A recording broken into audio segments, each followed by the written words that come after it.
The note trembled in my hands as I read the words that would shatter my world. I'm so sorry, but Wayne and I are in love. Please try to understand. Gwen. My name is Heidi, and this is how my sister stole my husband. I stood in our kitchen, my kitchen now, I suppose, staring at Gwen's hastily scrawled handwriting on a post-it note, of all things. The coffee I'd been brewing dripped steadily into the pot, filling the room with a deceptively normal morning aroma. My phone buzzed. Naomi from work. Hey, you're usually here by now. Everything okay? They're gone, I managed to whisper. What? Who's gone? Heidi, you're scaring me. Wayne and Gwen, I couldn't finish the sentence. The note crumpled in my fist. I'm coming over. Don't move. 20 minutes later, Naomi burst through my front door. I hadn't even locked it after discovering the note. She found me still standing in the kitchen, now clutching Wayne's wedding ring. He'd left it on the counter next to Gwen's note. What happened? Naomi guided me to sit at the kitchen table. I handed her the note. Her eyes widened as she read it, then narrowed with fury. That little witch, your own sister? I should have seen it coming, I said, memories suddenly flooding back with horrible clarity. The late-night work meetings Wayne kept having. Gwen showing up here all the time to check on me when he was out. God, I'm such an idiot. Stop that right now, Naomi snapped. You're not the idiot here. My phone rang again. Mom's name flashed on the screen. I let it go to voicemail. She probably knows already, I said. Gwen always was her favorite. The phone rang again. And again. On the fourth call, I finally answered. Heidi, what did you do to make them leave? Mom's voice was shrill with accusation. My laugh came out hollow. What did I do? That's really your first question? Well, they must have had a reason. They're sleeping together, Mom. Your precious Gwen is sleeping with my husband. Silence crackled over the line. Then, oh dear. Is that all you have to say? Maybe if you hadn't been working so much. I hung up. Naomi reached across the table and squeezed my hand. I need to see their apartment, I said suddenly. Gwen's apartment. I have a key. Heidi, I don't think... But I was already grabbing my purse. Naomi followed me to my car, sliding into the passenger seat without argument. Gwen's apartment was empty. Not just empty, cleared out. They'd been planning this. How long had they been planning this? In Gwen's bedroom, all her clothes were gone. But there, on her dresser, was the silver locket I'd given her for her 25th birthday. The one with our childhood photo inside. She'd left it behind like it meant nothing. My phone buzzed with a text. Wayne. I'm sorry it had to be like this. We never meant to hurt you.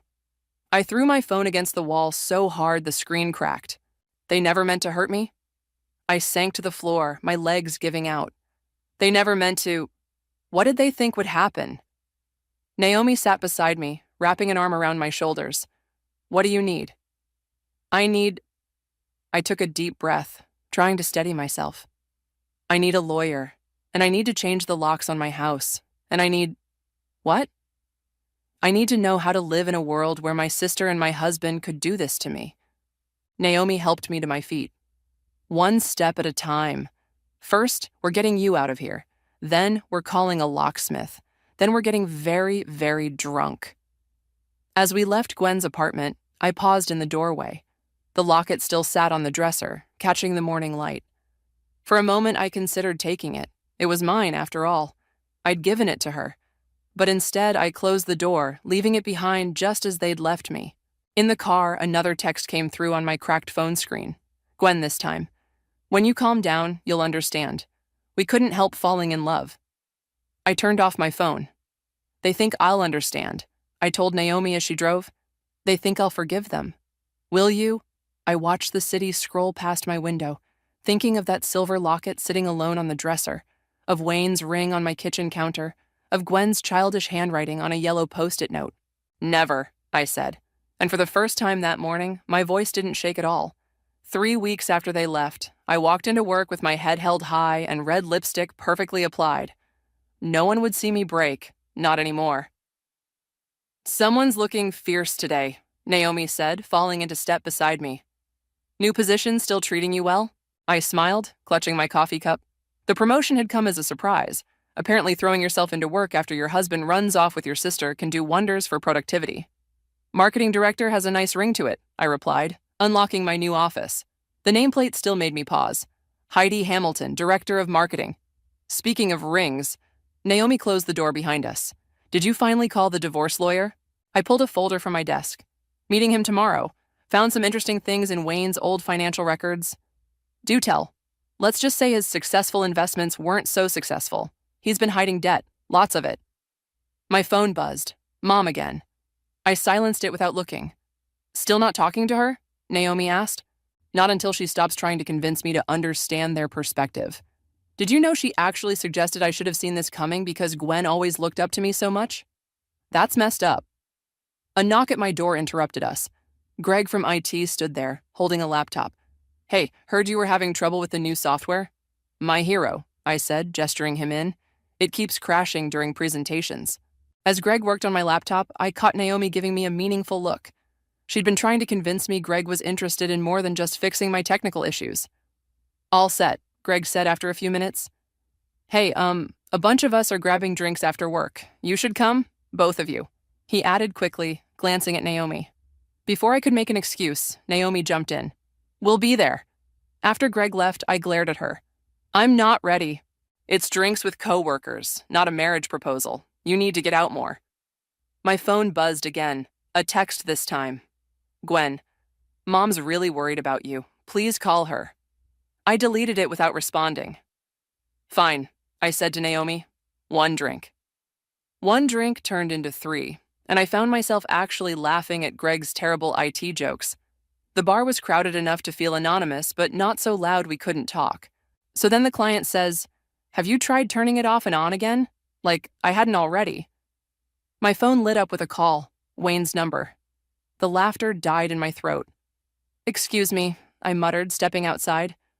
My finger hovered over the answer button before I forced myself to decline the call. A text followed immediately. Please pick up. We need to talk about the house. Everything okay? Greg had followed me out. Just my ex trying to weasel his way out of the mortgage, I said, pocketing my phone. Sorry about bailing on your story. No worries. Want to hear the ending over coffee sometime? I looked at him, really looked at him. Kind eyes, genuine smile, no wedding ring? 3 months ago, I would have said yes without hesitation. I'm not ready, I said honestly, but I appreciate the offer. He nodded, understanding.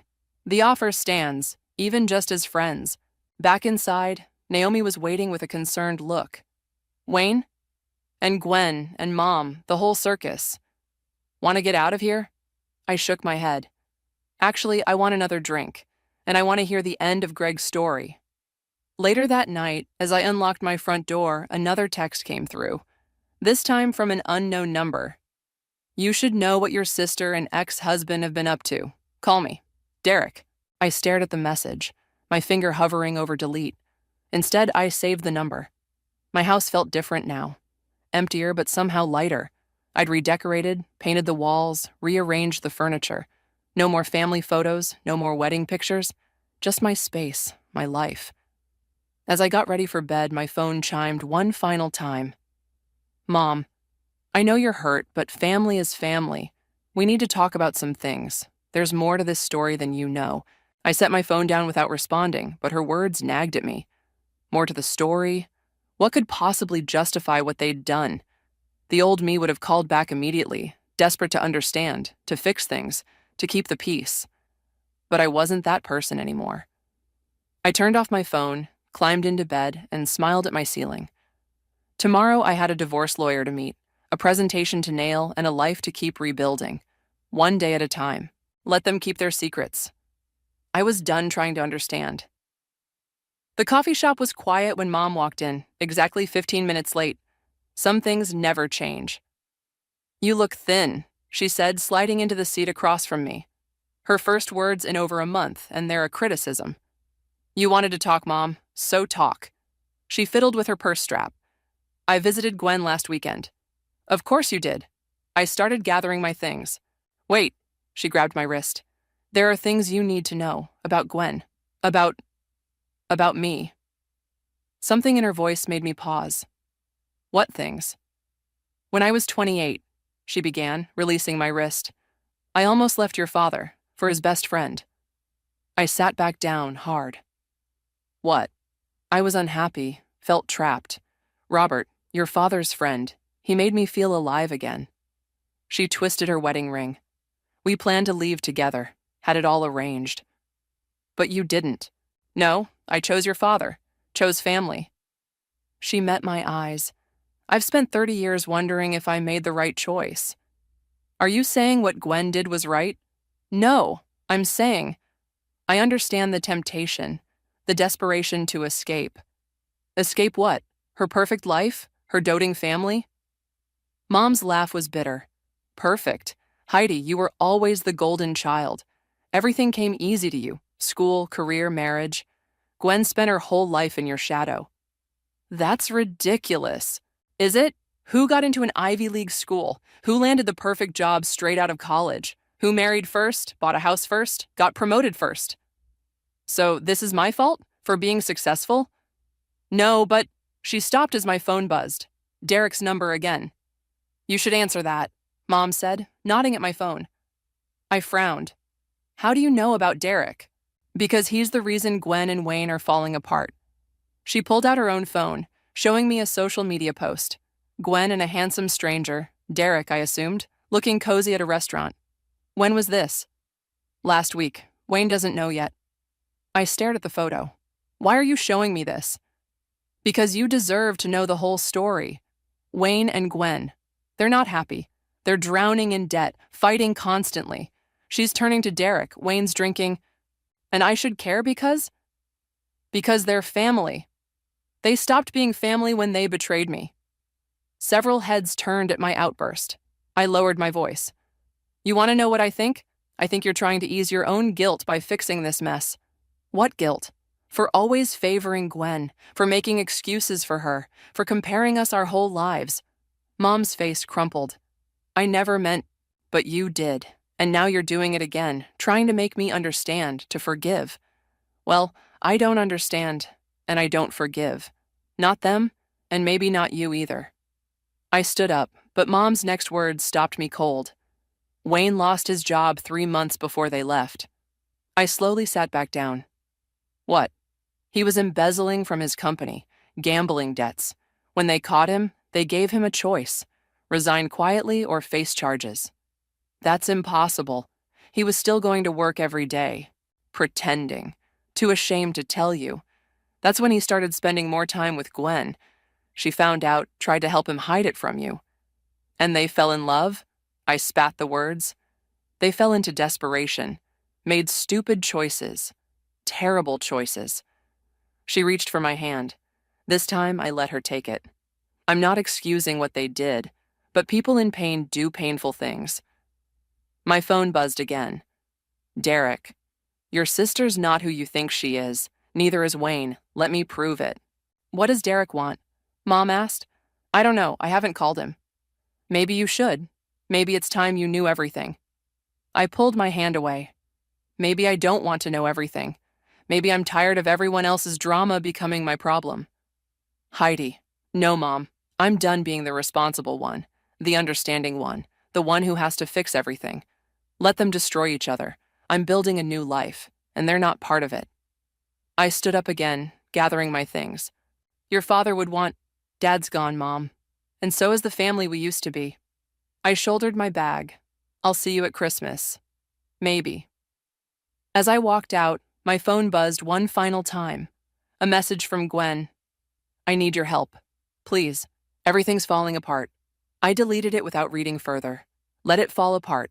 I was done picking up their pieces.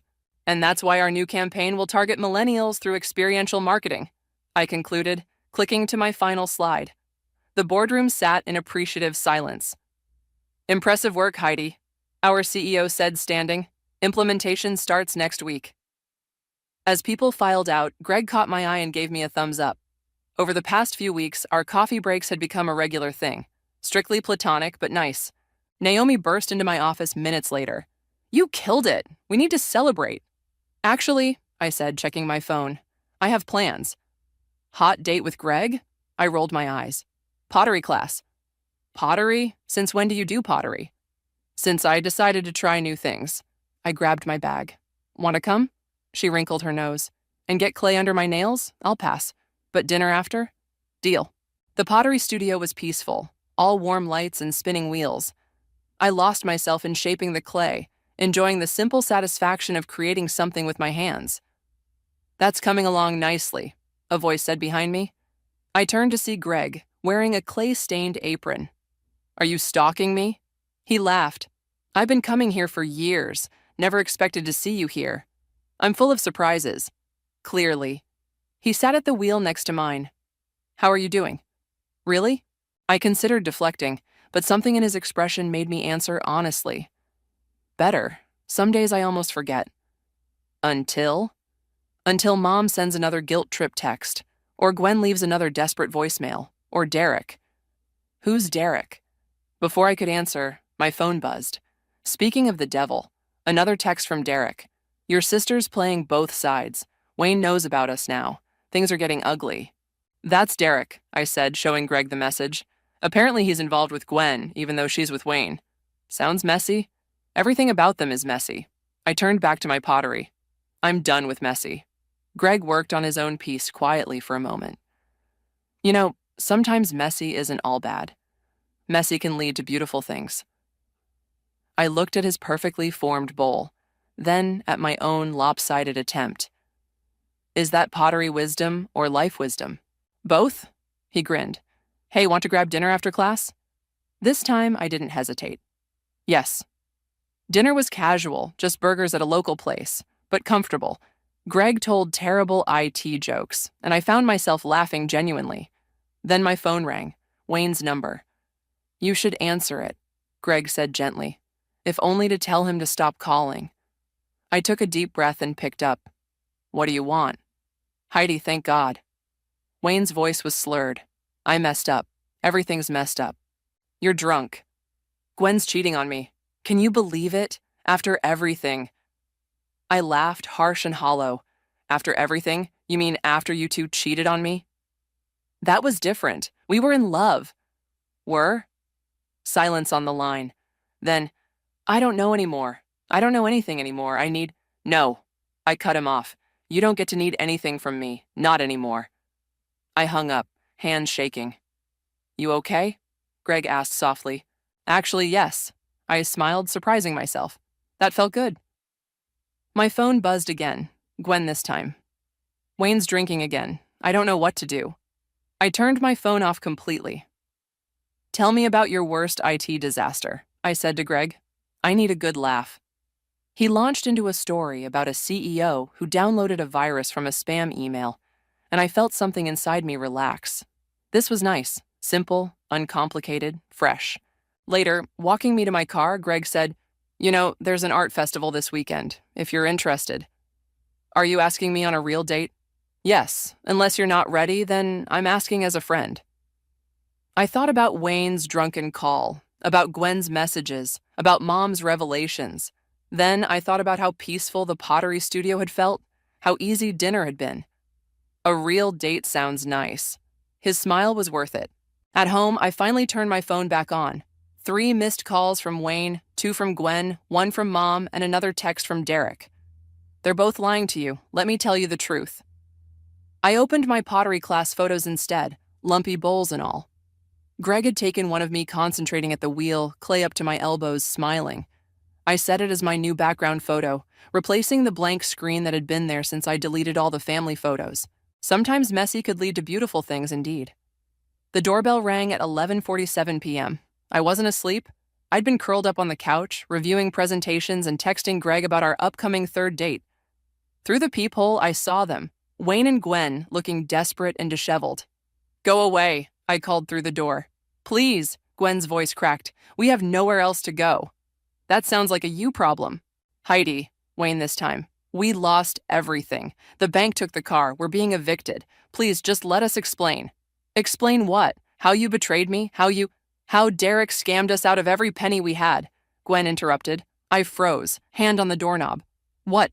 Please, she whispered. It's freezing out here. Against my better judgment, I opened the door. They looked worse up close. Wayne hadn't shaved in days, and Gwen's designer clothes had been replaced by worn jeans and a faded sweater.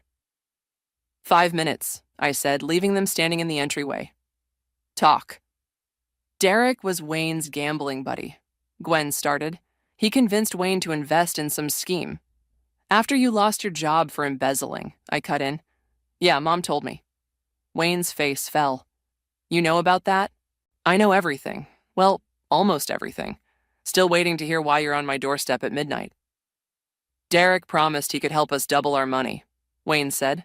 Said he had insider information about some investments. We were desperate. So you gave him all your money? I laughed bitterly. Brilliant. Not just our money, Gwen whispered. We took out loans, multiple loans. And let me guess, Derek disappeared? With everything.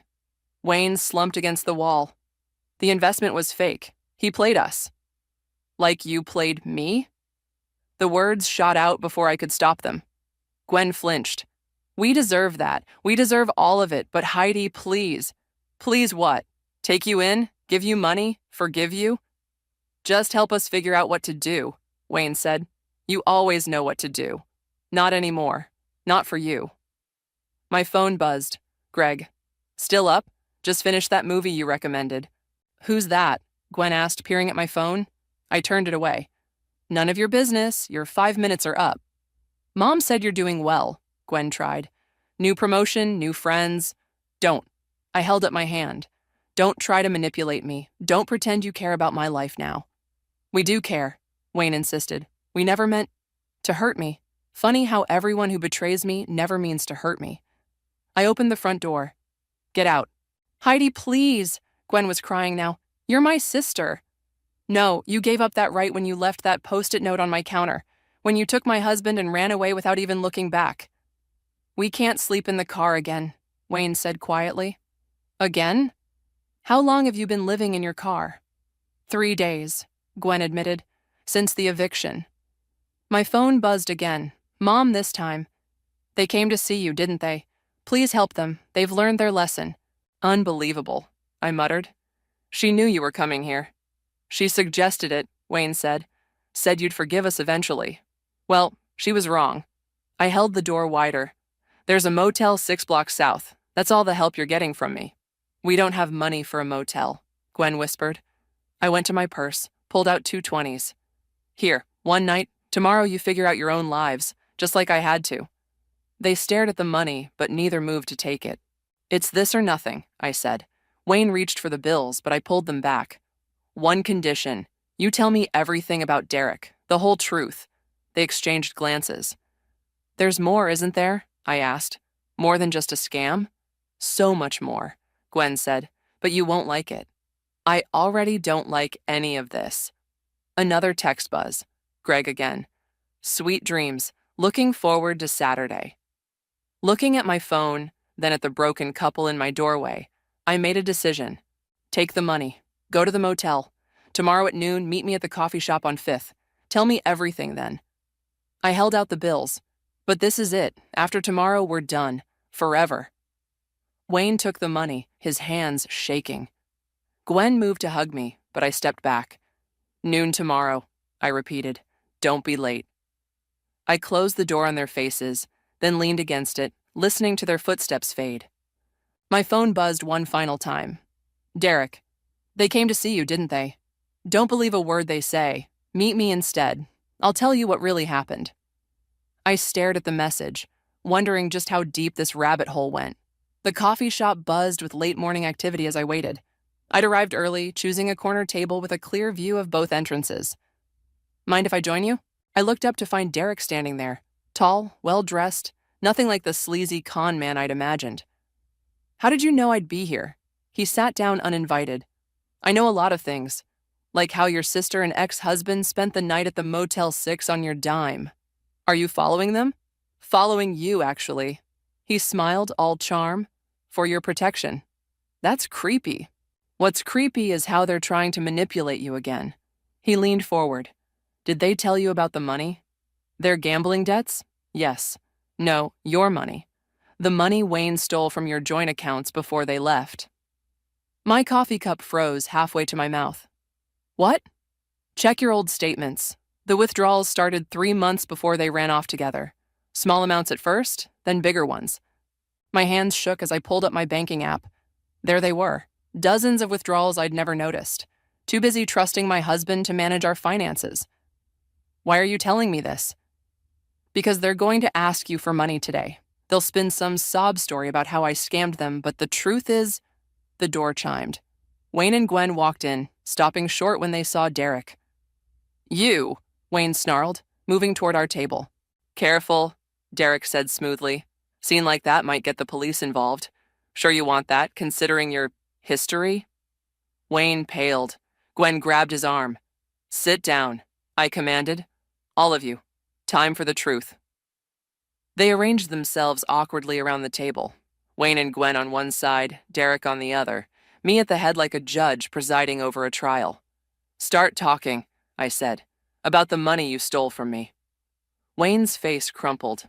I can explain. He was trying to win it back, Gwen cut in. The money he took from his company.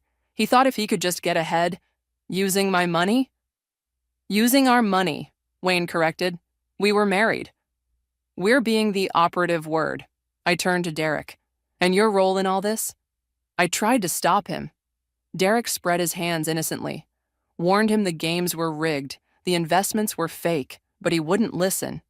Liar, Wayne half rose. You set the whole thing up. Did I force you to embezzle from your company? To steal from your wife? To run off with her sister? Stop it, Gwen whispered. Please, all of you. Why? I asked her. Isn't this what you wanted? Drama, excitement, breaking all the rules? I wanted to help him, she said. Wayne was spiraling, and you were so busy with work. Don't you dare blame this on me. The blame game's pointless, Derek interjected. What matters is what happens next. They want your money, Heidi. That's all this is. That's not true, Gwen protested. We just need my help, I laughed. Like I needed yours when my husband and sister betrayed me? I can prove everything, Derek said. Show you exactly how they planned it all. Wayne lunged across the table, grabbing Derek's collar. Coffee cups crashed to the floor. Wayne, stop, Gwen cried. The cafe manager appeared. Everything okay here? I stood up. No, it's not. These people were just leaving. Heidi, please. Gwen reached for my hand. I pulled away. You know what I realized? You're all exactly what you deserve. Wayne, the gambling addict who lost everything. Gwen, the sister who thought she could do better than me, only to end up worse. And Derek, I turned to him. The con man who got conned himself, falling for my sister while trying to scam my ex-husband. His smooth expression cracked. How did you... Those photos Mom showed me, the way you look at her. You're not here to help me. You're here because you're jealous of Wayne. The manager cleared his throat. I'm calling the police. Don't bother, I said, gathering my things. I'm done here, with all of them. What about us? Gwen asked desperately. We're still family. No, we're just people who used to know each other. I headed for the door, then paused. Oh, and Wayne, I'm pressing charges for the stolen money. Expect to hear from my lawyer. I walked out into the sunshine, leaving them with their broken relationships and shattered lives. My phone buzzed. Greg, still on for tonight? I smiled, typing back. Absolutely, I could use some normal. Behind me, I heard raised voices from the cafe. Let them fight it out. I had a life to live. The knock on my office door came just as I was finishing a client call. Through the glass, I saw all three of them, Wayne, Gwen, and Derek. Security's on their way, Naomi said, appearing beside me. Want me to stall them? I shook my head. Let them in. Time to end this. They filed in like chastened schoolchildren, looking worse than at the coffee shop. Gwen's mascara was smeared, Wayne's shirt was wrinkled, and Derek's usual swagger was gone. You have 5 minutes, I said, not offering them seats. Make it count. The police are investigating Derek, Gwen blurted out, for fraud. And this concerns me how? Because, Derek stepped forward, I can make it all go away. The fraud charges, Wayne's embezzlement, everything. One phone call. I raised an eyebrow. In exchange for? Drop the charges against Wayne for stealing your money. Help them get back on their feet. Why do you care? His eyes flicked to Gwen. Ah, you really did fall for her, didn't you? I laughed. The con man got his heart stolen. This isn't funny, Wayne growled. We're facing real jail time. Should have thought of that before stealing from me and your company, and probably others I don't know about. I'm pregnant, Gwen whispered. The room went silent. Wayne's head snapped toward her. Derek's face drained of color. Is it? Wayne started. I don't know, she said, tears falling. I don't know anything anymore. I sat down heavily in my chair. When? 8 weeks. She looked at me pleadingly. I can't have a baby in jail, Heidi. Please. That's low, even for you, I said. Using a baby to manipulate me? It's the truth. She pulled out a sonogram photo. I'm keeping it no matter what. But I need help. We all do. We? I looked between the three of them. What exactly is your plan here? Raise the baby together? One big happy family? Security appeared at my door. I waved them off. Not yet. I love her, Derek said quietly. Despite everything, I'll take care of her and the baby. Wayne lunged at him. This time I let security intervene. Stop, Gwen screamed. Just stop. I don't want either of you. The security guards held Wayne back as Derek stepped away. What do you want, Gwen? I asked. Really? I want to go back, she sobbed. Before all this, when you were my sister and I wasn't such a horrible person. We can't go back. Then help me go forward. Please, for the baby's sake. My phone buzzed. Greg, still meeting your mom for dinner tonight? I looked at the text, then at the mess of people in front of me. My sister, pregnant and crying. My ex-husband restrained by security. The con man who fell for his own mark. Here's what's going to happen, I said, standing. Wayne, the charges stand. You stole from me, you face the consequences. Derek, whatever deal you're offering, take it to the police. I'm not getting involved. And me? Gwen asked softly. I took a deep breath. Mom's spare room is available. She's been begging to help. Go there, get your life together, have your baby. But don't expect me to play happy family. You'd do that? Help me after everything? I'm not doing it for you. I'm doing it for that baby, who deserves a chance at a normal life. I turned to security. Please escort Mr. Fisher and Mr. Jackson out of the building. As they led Wayne and Derek away, Gwen lingered. The baby could use an aunt, she said hesitantly. Don't push it. I handed her back the sonogram. Go to Mom's, get help. But understand this. We're not friends. We're not close sisters anymore. We're just people who share DNA. She nodded, clutching the photo. I really am sorry, you know. I know, but sorry doesn't fix everything. After she left, Naomi poked her head in. You okay? Actually, yes. I checked my phone again. Tell Greg I'll be late for dinner. I need to call Mom first. You're really going to help Gwen? I'm going to let Mom help Gwen. There's a difference. I started gathering my things. Sometimes the best revenge is letting people face their consequences while you live your best life. Speaking of best life, Greg asked me if you like diamonds. I threw a pen at her. Don't even start. But as I left the office, I couldn't help smiling. Let them sort out their messy lives. I had a dinner date to get to and a future that was finally completely my own. Ready for this? Greg squeezed my hand as we walked up Mom's driveway for Sunday dinner. Define ready, I said, eyeing the 2 extra cars parked outside. Gwen was here, obviously. She'd been living with Mom through her pregnancy. But the second car was new. Mom opened the door before we could knock. Heidi and Greg, so good to see you both. The house smelled like pot roast and fresh paint. Mom had been redecorating, turning the guest room into a nursery despite my warnings not to get too invested. In the living room, Gwen sat on the couch, her 7-month belly prominent under a flowing dress. Next to her was a woman I didn't recognize. This is Rachel, Mom said, Wayne's sister. I stiffened. Greg's hand found the small of my back, steadying me. Before you leave, Rachel said quickly, I wanted to thank you for not pressing charges against Wayne. I didn't drop the charges, I said. He took a plea deal. Still, 3 years is better than 10. She twisted her hands together. He's getting help in there. Real help, finally. Good for him. I meant it to sound sarcastic, but it came out sincere. And Derek? Greg asked, guiding me to sit across from Gwen. Witness protection, Gwen said quietly. Turns out he had evidence against some pretty dangerous people. That's why he was so desperate to make deals. Are you...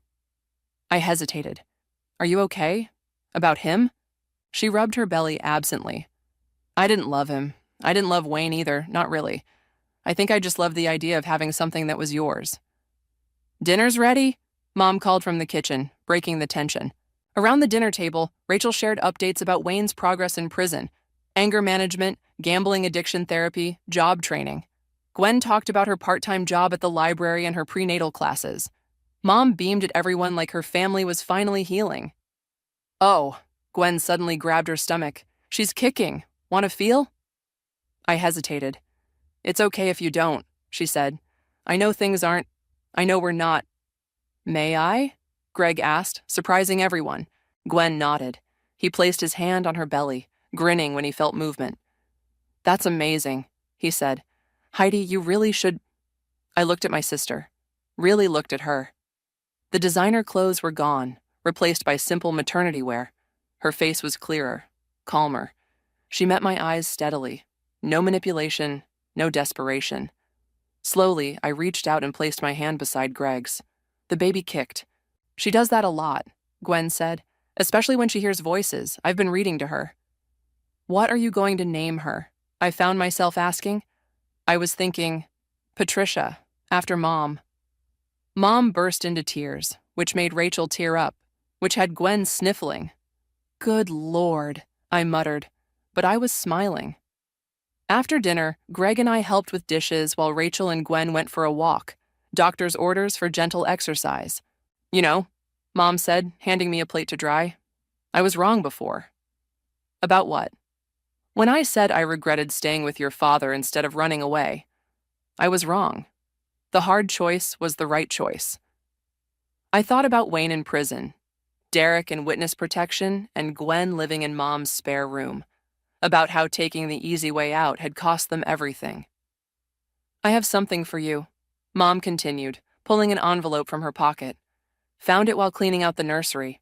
Inside was the silver locket I'd given Gwen years ago, the one she'd left behind in her apartment. She wants you to have it back, Mom said. Says she hasn't earned the right to keep it. I opened the locket, expecting our childhood photo. Instead, there was a tiny sonogram picture. She's not asking to be your best friend again, Mom said softly. Just to be in your life. Somehow. Any way you'll allow. Greg appeared with more dishes. Everything okay? I closed the locket, slipping it into my pocket. Yeah, everything is evolving. Later that night at home, Greg asked, Do you regret not getting revenge when you had the chance? I thought about Wayne facing his consequences in prison, about Derek losing everything he'd schemed for, about Gwen, stripped of her pretenses, finally growing up. Living well really is the best revenge, I said. Besides, I got something better than revenge. What's that? I pulled him close, kissing him softly. A future I chose, a life that's authentically mine, and I touched the locket in my pocket. Maybe a chance to be an aunt, eventually, on my own terms. You're amazing, you know that? I do know that, I said. Finally. Outside, the spring evening was warm and full of promise. Inside, I was exactly where I needed to be.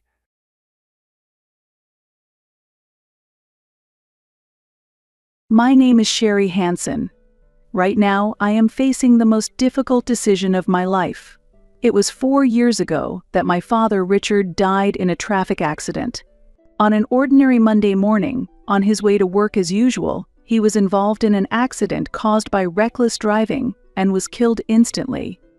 By the time the ambulance arrived, it was already too late. Someone's negligence had instantly changed our lives.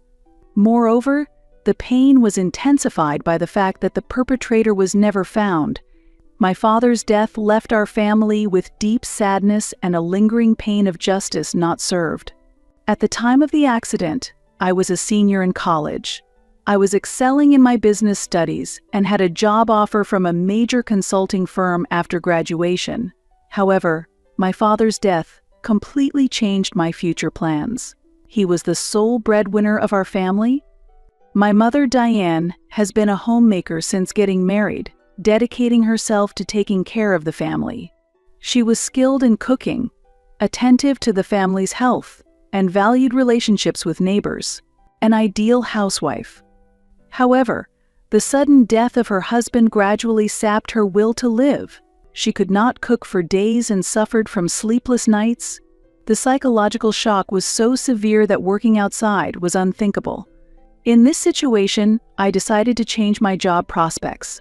I needed a job that provided immediate income rather than pursuing a glamorous career at a consulting firm. Fortunately, through a referral from one of my father's acquaintances, I secured a job at a local IT company. Although the salary was lower than my initial offer, the company provided substantial overtime pay and allowed work on holidays. "Don't worry, Mom. I'll take care of everything." When I said those words, I was 22 years old. It might have been the recklessness of youth, but there was no other option. The responsibility to support our family financially had fallen on me after my father's death. My sister, Nicole, was 19 years old at the time. She was attending a local university but decided to drop out soon after our father's death. "I'm going to become a YouTuber," she declared one evening at dinner. "As an influencer, I want to impact many people. That's my mission now." My mother looked puzzled but did not strongly object. After my father's death, everyone in the family was emotionally unstable. Nicole's decision might have been an emotional choice in such circumstances. Still, we managed for the first 6 months. Including overtime, my salary was enough to modestly support our family of 3. The mortgage was paid off with my father's life insurance, and covering living expenses for my mother and sister was feasible. Nicole dedicated herself to video production. Her channel, Nicole Spirit, focused on lifestyle and positive thinking. Morning routines, skincare tips, stylish room decor, and motivation maintenance targeted at teenagers and women in their 20s. The era of social media is here. Traditional work methods are outdated. She would say, posting new videos daily. She researched extensively, and her camera work and editing skills improved day by day. Most comments from viewers were positive, and her subscriber count gradually increased. However, reality was harsh.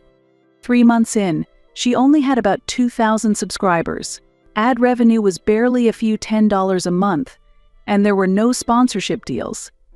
Yet, she refused to give up her lavish lifestyle to maintain her brand. "I can't maintain my skin condition without organic food. This beauty treatment is an investment.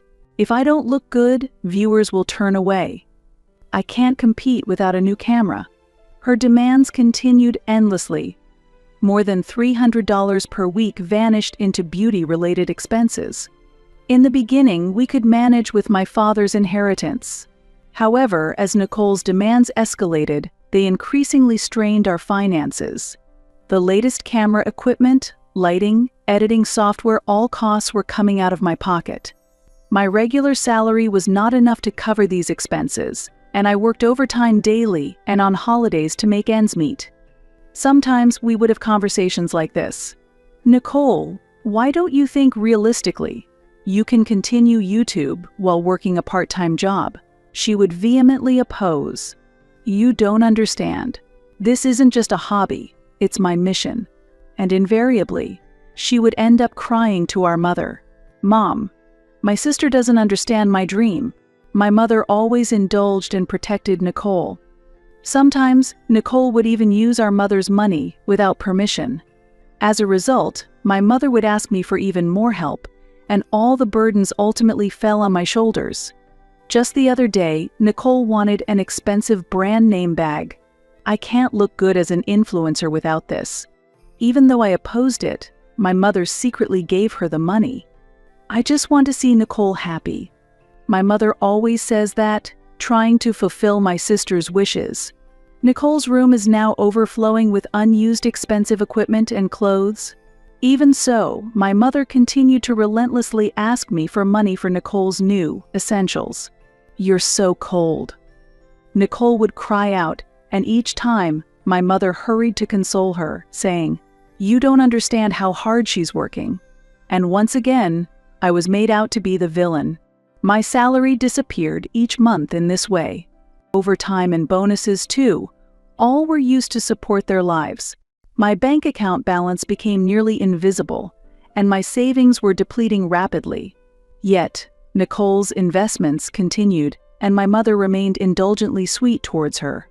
Looking back, my mother's pampering of Nicole started when she was very young. "Nicole is a special child," was a phrase my mother often repeated. Since elementary school, Nicole had been given more expensive clothes and toys than other children. In middle school, when Nicole used my mother's card to spend $1,000 on dining out with friends, my mother did not scold her. She was lonely. Making memories with friends is important, isn't it? In high school, Nicole's grades plummeted as she became obsessed with social media and neglected her studies. I expressed my concern. "Isn't this bad?" But my mother would say, "Nicole has her own path. She's special."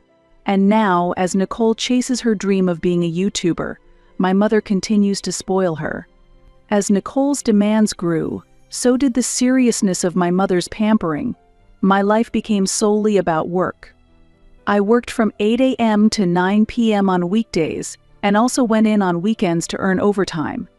I literally worked 7 days a week. I had no time for hobbies or socializing with friends, and I declined all invitations from men for dates. As I approached 30 years old, my life was consumed solely by supporting my family. Yet, Nicole's demands only increased. I saw an influencer hosting a retreat. It costs $1,000 to participate, but it will definitely grow my channel if I can go. I need a new ring light. The one I'm using is too old. This brand approached me to provide products, but first I have to buy their products myself and make a review video.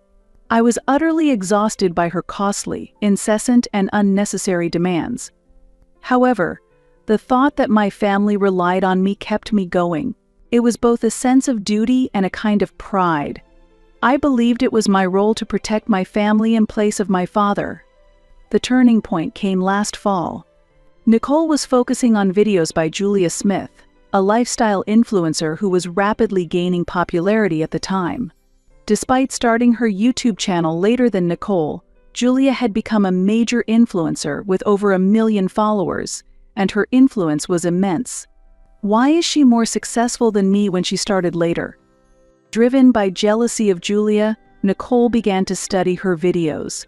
However, her research soon took a dangerous turn. I'll expose her. I'll show how her perfect life is nothing but lies. Nicole began meticulously watching all of Julia's past videos, searching for inconsistencies. She obsessively picked out minor details such as slight differences in the shades of cosmetics used in her makeup videos, unnatural changes in furniture arrangement in her lifestyle videos, and inconsistencies in the timing of her cooking videos. She then started posting videos criticizing Julia, using parts of Julia's videos without permission. Do you guys notice the lies? Compare this scene to this scene. Clearly, the sets are different. Meaning, her natural everyday life is all fabricated. Ironically, this critical video garnered more attention than expected. The views, usually only in the hundreds, suddenly exceeded 50,000. The comment section was flooded with remarks like, "I knew it," and "good observation," and Nicole's channel received unprecedented attention. Thrilled by the response, Nicole began producing even more extreme expose videos. She picked up unsubstantiated rumors about Julia's personal life and posted a series of information that tarnished her reputation under the pretext of hearing it from industry insiders.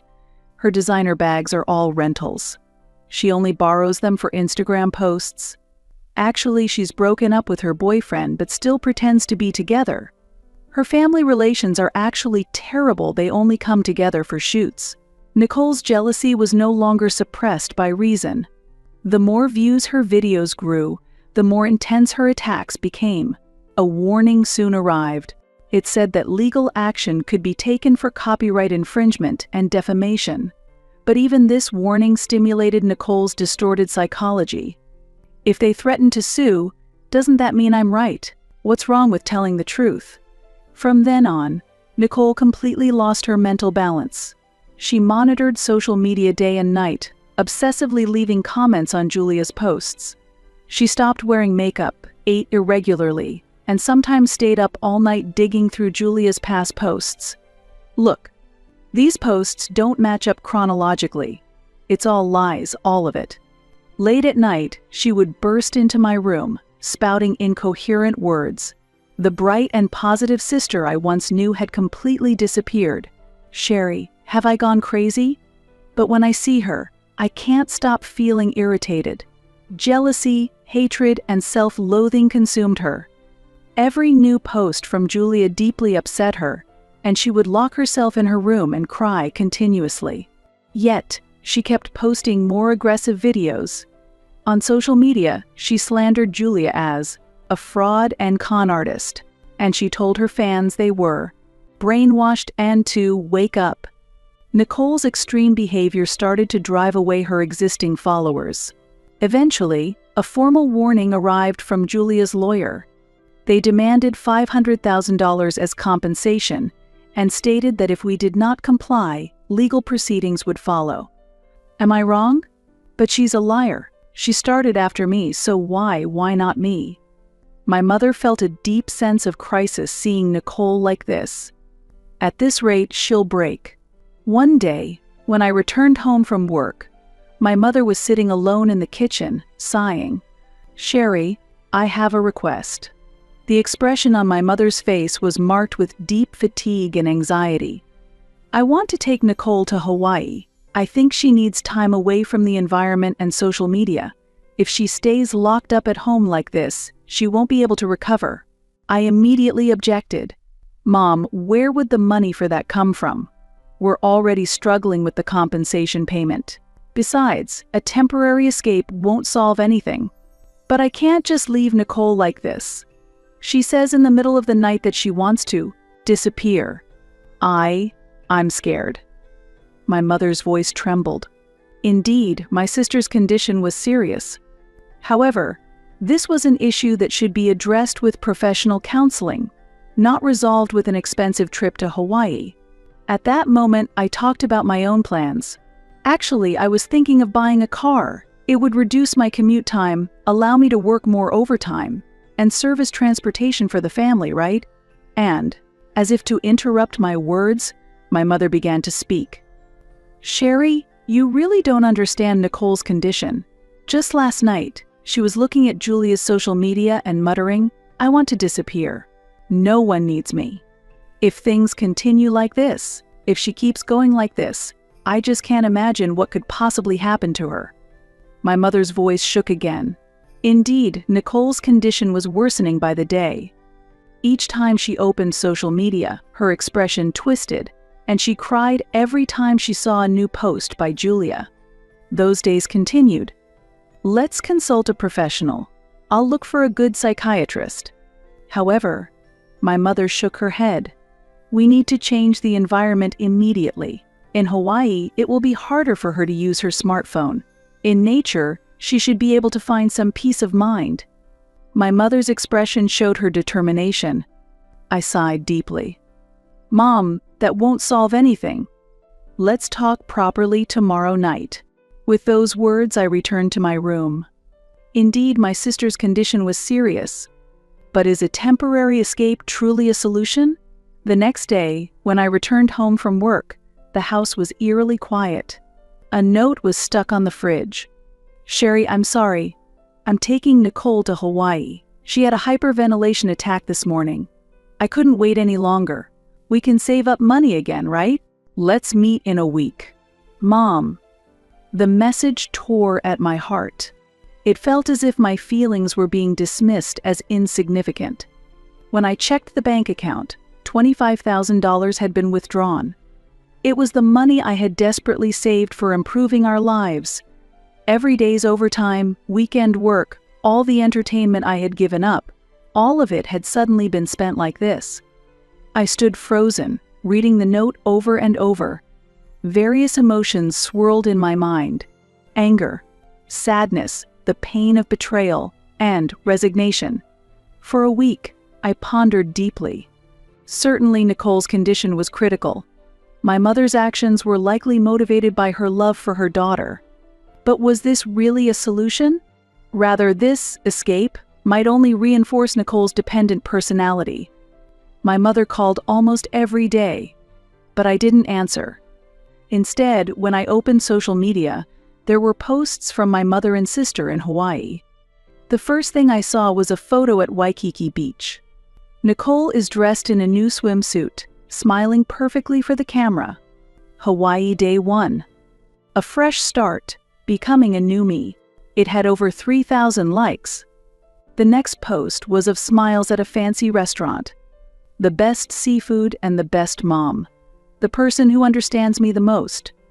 The hashtags included #family trip, #luxury dinner, #healing time. Her post from a high-end hotel's infinity pool read, "Sometimes life needs a little luxury." The view from the room, which must have been paid for with my savings, filled the screen. My mother looked happy for the first time in a long while. Special time with my precious mom. Money can always be saved up again. And her latest post read, "I was able to transform into a new me, thanks to everyone who supported me.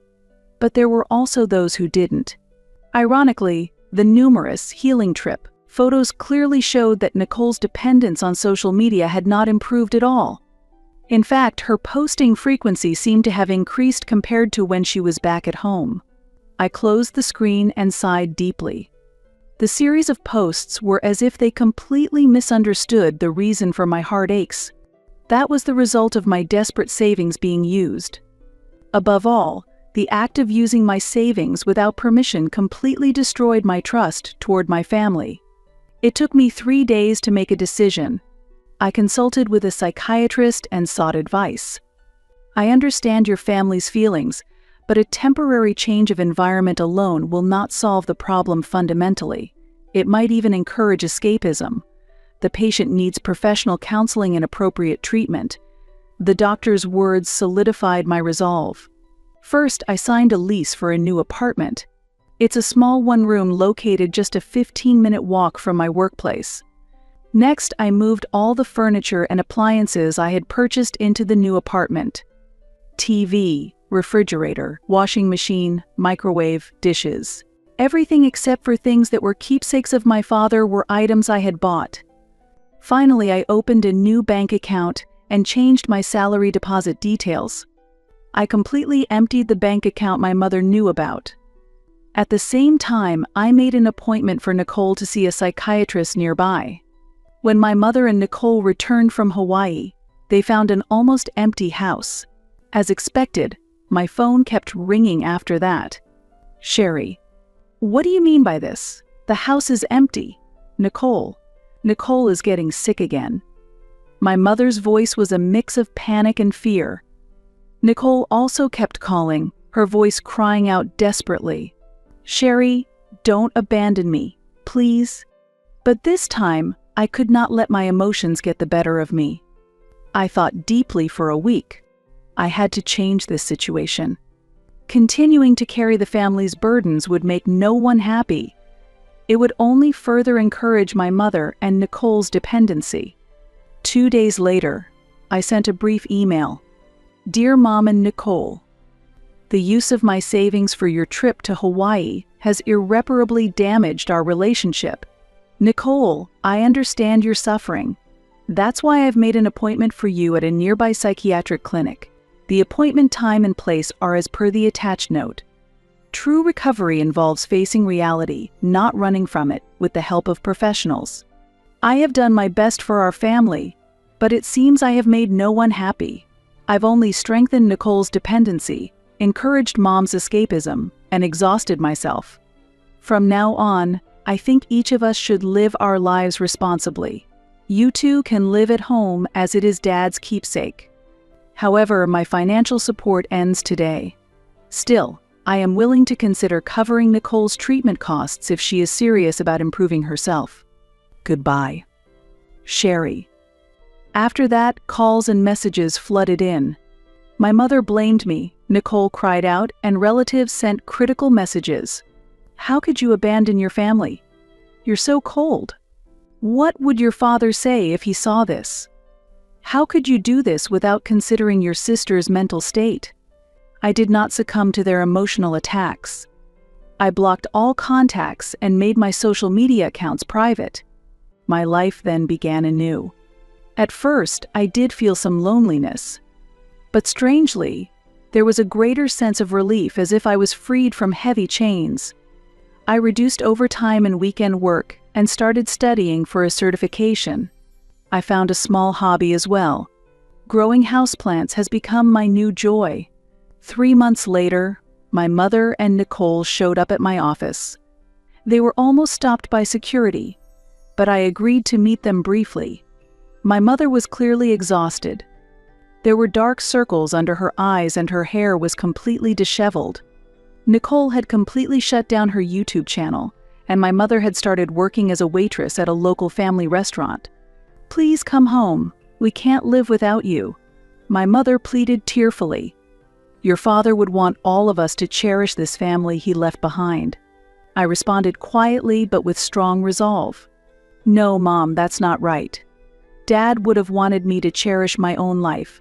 Loving the family and sacrificing oneself are different things." That was the last time I saw them. Half a year has passed since then. Occasionally, I hear about them from acquaintances in the neighborhood. The relatives who had criticized me later learned about my mother and Nicole's trip to Hawaii and distanced themselves from them. Afterward, the relatives apologized to me, acknowledging that my actions had ultimately been the right decision. Nicole now works night shifts at a grocery store while attending weekly counseling sessions. The repayment of debts is tough, but they seem to be trying to move forward bit by bit. My mother is also working hard at the restaurant, supporting Nicole. Maybe they are starting to walk their paths together. My life has also changed significantly. I was promoted at work and given new responsibilities as a team leader. I also have a boyfriend now. He works in a different department of the same company. He is certainly a kind and understanding person. I've told him all about my past. He supports my decisions, saying, "You made the right choice. People who can't cherish themselves can't truly cherish others." I nodded deeply at his words. Occasionally, I think about my family. I'm tormented by guilt for abandoning them, especially on my father's death anniversary. I still wonder if it was right or wrong. But I believe it was a necessary decision. At least this is the life I have chosen for myself. I will no longer be swayed by anyone else.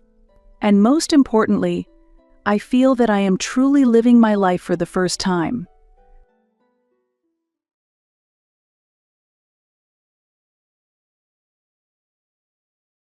I am a 24-year-old woman who recently inherited a house from my late aunt. My aunt was eccentric yet wealthy, never hesitating to acquire whatever she desired. This 2-story house was one of her luxuries. It featured a pool in the front yard, and despite being lifelong single, she purchased a large home. It seems it wasn't particularly a necessity for her. My aunt passed away a few months ago at the age of 65. Much of the estate she left behind was divided among those she favored. Thankfully, I was included among them. I received this house, valued at $750,000, and the rest of the estate was divided among several relatives. Since then, I have lived in this house for the past 2 weeks. Although I haven't finished unpacking yet, I've grown quite fond of this place.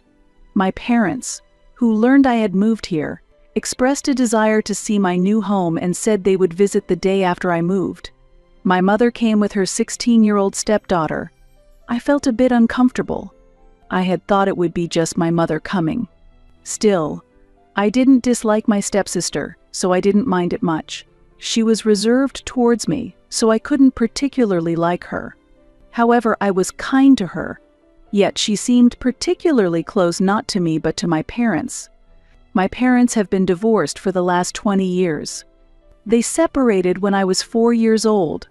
Even after the divorce, my parents cooperated to raise me, maintaining a good relationship.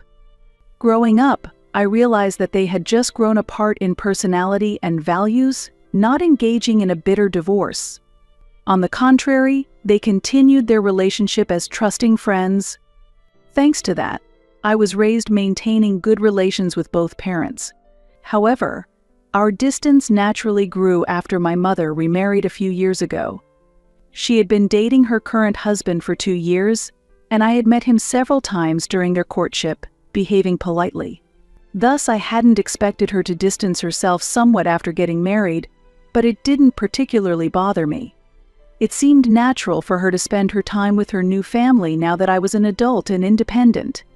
Meanwhile, my father remained single, so I have spent more time with him in recent years. Now, I could say my relationship with him is closer than with my mother. Still, I had hoped to celebrate this new chapter in my life with both parents. However, my mother's demeanor was somewhat aloof, almost like she was a different person. Moreover, both she and my stepsister acted cold and distant, as if we had just met, making me feel quite uncomfortable. She no longer seemed at ease, and there was nothing I could do. Not wanting to complicate things further, I had no choice but to accept it. Over the past few years, I only saw my mother a few times a year, mainly during holidays. Although she had been relaxed and enjoyable during those times, this was entirely different. I couldn't help but think it was because my stepsister was present. Still uncertain, I refrained from mentioning it to my mother. On the other hand, my father liked the house very much, saying, "It's just right for you and your mother." They seemed pleased with the house, which made me very happy. So much so, I suggested hosting Christmas at my place this year. My father was happy with the idea, but my mother and stepsister frowned and remained silent. At that moment, I realized something was off with my mother. Looking back, I should have sensed that something was about to go wrong. About a week ago, I was instructed by my company to attend a conference in the suburbs.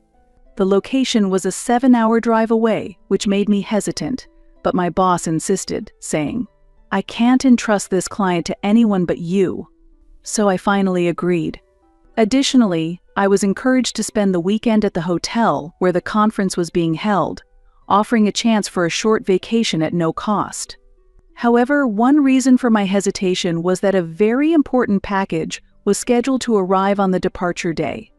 It was a rare collector's edition game, and if no one was home to receive it, there was a risk it would be sent back. I had been looking forward to this package, so missing the delivery was not an option. If it were returned, I might have to wait a very long time again.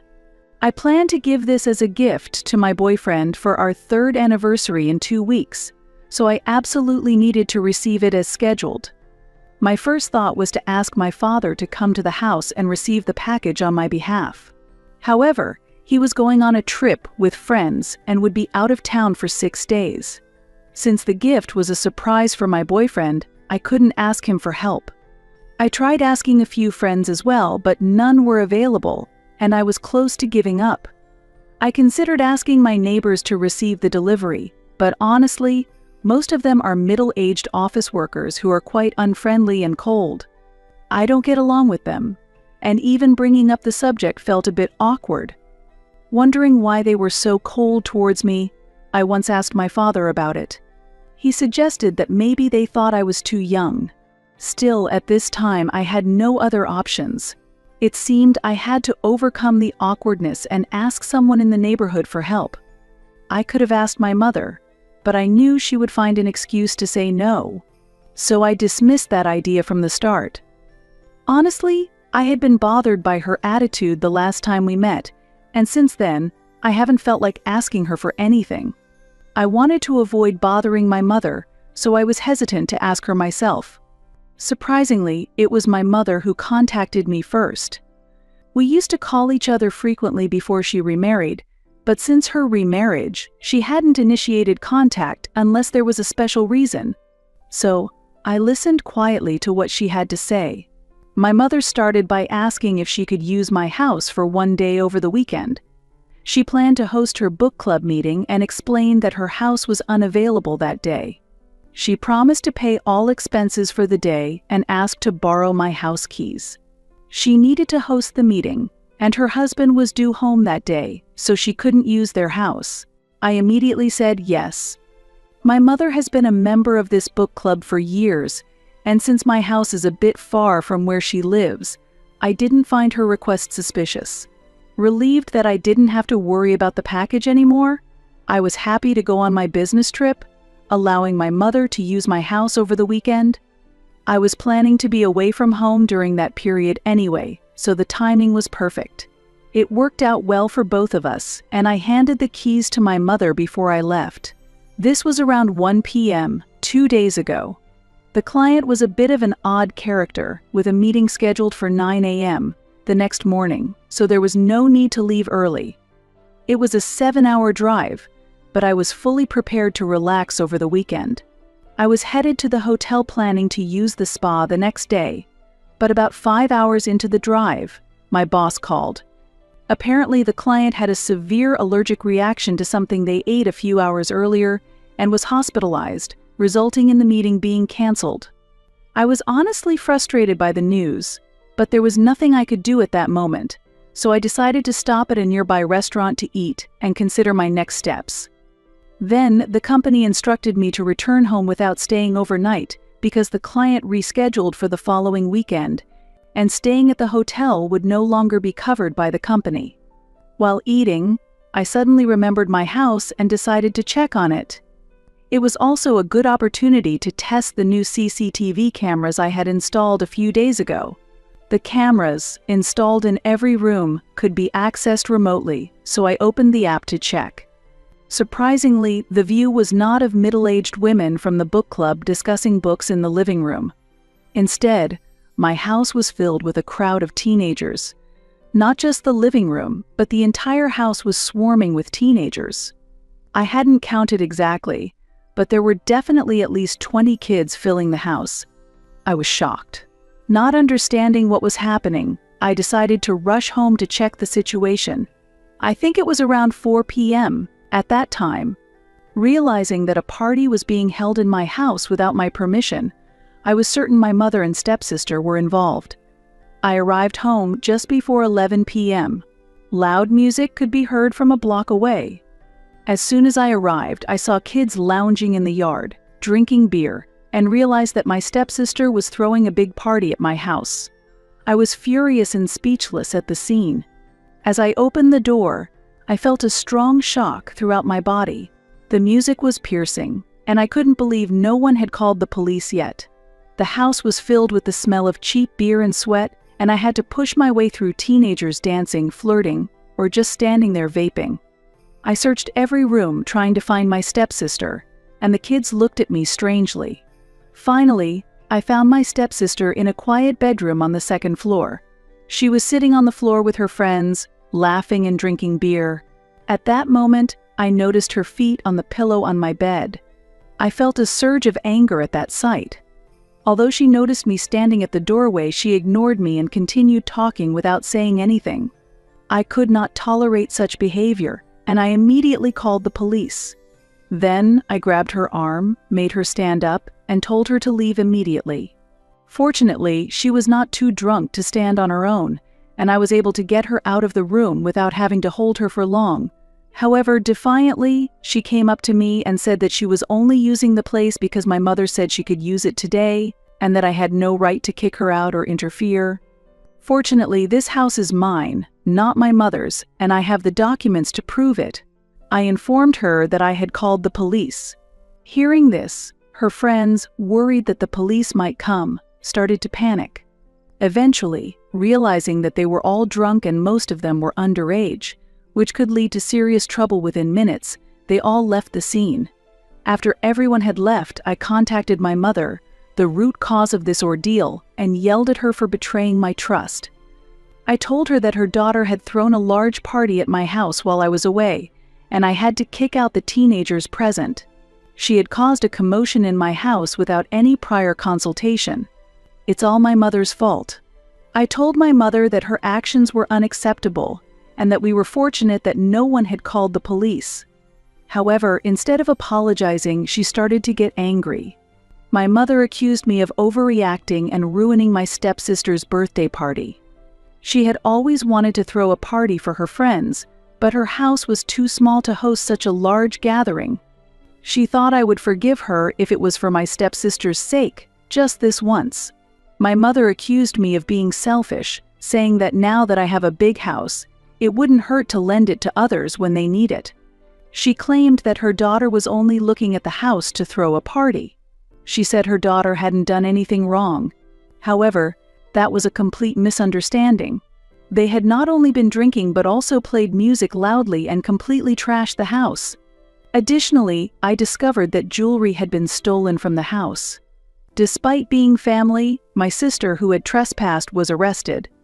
I informed my mother that they had gotten off with a relatively light punishment, but she still did not seem to grasp the seriousness of what she and her daughter had actually done. She herself had lied to me, saying the house was only for a book club meeting, but she probably just wanted to impress her friends by throwing a party. She had merely used her daughter for that purpose. She should have asked for permission first, since it wasn't her house. My mother said that if she had talked to me first, I would have said no. It seems that this conclusion was drawn by my mother from my previous visits and the years before them. However, of course, that isn't true. It was my stepsister who had consistently been cold and unnatural towards me, not me who was in that position. I tried to show kindness to my stepsister, but it was always one-sided. I said that I had no intention of wasting time trying to win over an arrogant child while arguing with my mother, but eventually I ended the conversation there. She was supposed to arrange and pay for the cleaning because my house had been thoroughly messed up by my stepdaughter and her friends, and it was impossible for me to clean up alone. The house was large, and I had lost the energy to clean it myself. However, she refused, saying that since it was my house, if I kicked out her stepdaughter and embarrassed her in front of school friends, I should clean up my own house. My mother defended her daughter without apologizing or agreeing to compensation. Then, before I could argue back, she hung up and blocked me on everything. It was already quite late, but I was so angry that I immediately contacted her husband and relayed the same information, demanding immediate payment for the chaos his daughter had caused. Fortunately, her husband was calm and sent the money right away. He didn't seem very satisfied, but he did pay. He immediately apologized for what my mother and his daughter had done, and said this. He said he would talk to my mother and his daughter and make them apologize to me. But I was about to say that wasn't necessary when the call was already disconnected. The next morning, I received a very angry call from my mother early in the morning. Apparently, after speaking with me, her husband had talked to her and her daughter, scolded them for their actions, and as a result, my mother was angry that I had involved him without her knowledge. He had grounded his daughter and told my mother that they both needed to apologize to me. However, far from apologizing, my mother yelled at me instead, insisting that her stepdaughter was right and berated me as arrogant and selfish. I was shocked to be on the receiving end of such words from her, especially since all I had done was stand up for what I believed was right. Perhaps it was excessive to call her husband directly, but otherwise, nothing I communicated or requested from my mother was unreasonable. Yet her remarks were completely over the top. 2 days have passed since then, and I haven't been able to talk to anyone about this issue. I still can't believe my mother would say such awful things about me. Even if we had grown less close over the years, there was no need for her to hurt me intentionally. This fact still troubles me. I really don't understand where things went wrong. I always tried to handle everything calmly. If my mother hadn't blocked me, I wouldn't have had to call her husband in the first place. That's why I feel completely justified in contacting my mother's husband to explain the situation regarding her and his daughter's actions. I couldn't remain silent about the chaos they caused in my house during the party. A week has passed since the incident. I'm truly grateful for all the feedback I've received. Thank you to everyone who commented on my initial post. Your perspectives have been valuable. Currently, I'm not in contact with my mother. After that incident, I decided to cut off communication with her. I used to think that my mother distanced herself from me and my father because of her husband's influence, but it turns out my stepsister was the cause. It seems she doesn't like me, and I have no idea why. Even though my stepsister has always been selfish and self-centered, I've always tried to be kind to her. But that's over now. If this is the path my mother has chosen, then I have to live with that reality. Is it sad that my mother chose her stepdaughter over me? Honestly, it is. But I no longer intend to let it trouble my heart. I have had many worries about my relationship with my mother, but recent events have clarified my position and allowed me to make new decisions. It was a shock to feel that my mother prioritized her stepdaughter over our relationship, but through conversations with my father and support from my boyfriend, I've had the chance to gradually understand the reasons. According to my father, my mother feels a special connection to my stepsister because she reminds her of her younger self. My stepsister's mother has passed away, which might also cause my mother to project her ideal mother image onto her. This might explain why my mother prioritizes the stepsister, who reminds her of her past self, over the real daughter with geeky traits like me. While this interpretation brought mixed feelings, accepting it has enabled me to resolve to cut ties with my mother.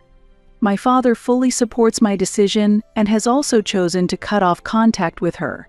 This support has allowed me to reevaluate the shape of my own family and take a new step forward. During this time, my boyfriend of 3 years proposed to me. The anniversary we spent with dear friends and family turned into a life-changing moment. His planned surprise party was an unforgettable time for me, and the moment I received the engagement ring, I was certain of our future together. I feel happy about this new beginning, although the fact that my mother was absent did shake me a bit. However, with his presence and the support of friends, I am confident about building a happy future. After deciding to sever ties with my mother, we have completely gone our separate ways. My mother seems to enjoy her life with my stepsister, frequently posting photos of their travels and daily life on social media. Occasionally, I hear about her through my father, but there is no direct contact. From the outside, the life of my mother and stepsister seems to go smoothly at times, but I've heard that it's actually quite tumultuous. When I saw on social media how close my mother and stepsister seemed, it looked like a vibrant and warm mother-daughter relationship, but hearing about the real situation through my father revealed a very different story.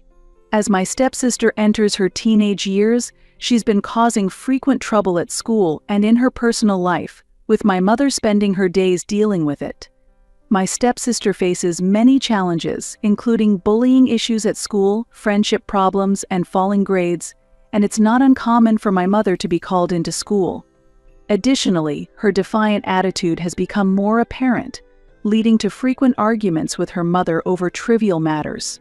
According to my father, my mother is disappointed that the daughter she hoped would reflect her younger self has turned out to be a troublesome child, and she doesn't know what to do. My mother has tried hard to play the role of an ideal mother, but the gap between reality and her expectations is causing her suffering. Furthermore, my stepsister's problematic behavior is straining my mother's relationship with her husband. He feels that the time and effort my mother spends on his daughter has a negative impact on the whole family, leading to constant arguments. The once harmonious relationship between them has gradually deteriorated due to the presence of my stepsister, a development unexpected by my father, who mentioned that the more she chooses, the more she seems to narrow her own world. My mother's husband tends to be strict with his daughter, while my mother desperately tries to defend her, often leading to clashes in their opinions. I've been told that tensions continue to run high in their home. As a result, my mother smiles less than before and occasionally falls ill due to stress. Still, she continues to prioritize my stepsister, increasing her husband's dissatisfaction, and it's uncertain what the final outcome will be for their family. Every time I receive a report about the problems my mother faces, I feel a strange mix of emotions. While I once felt sadness and anger at being alienated by my mother and her prioritizing my stepsister over me, now I feel a mix of sympathy and loneliness when I hear about the difficulties her choices have caused her. Yet, I understand that I have no right to intervene in my mother's family matters, and I must focus on my own happy future.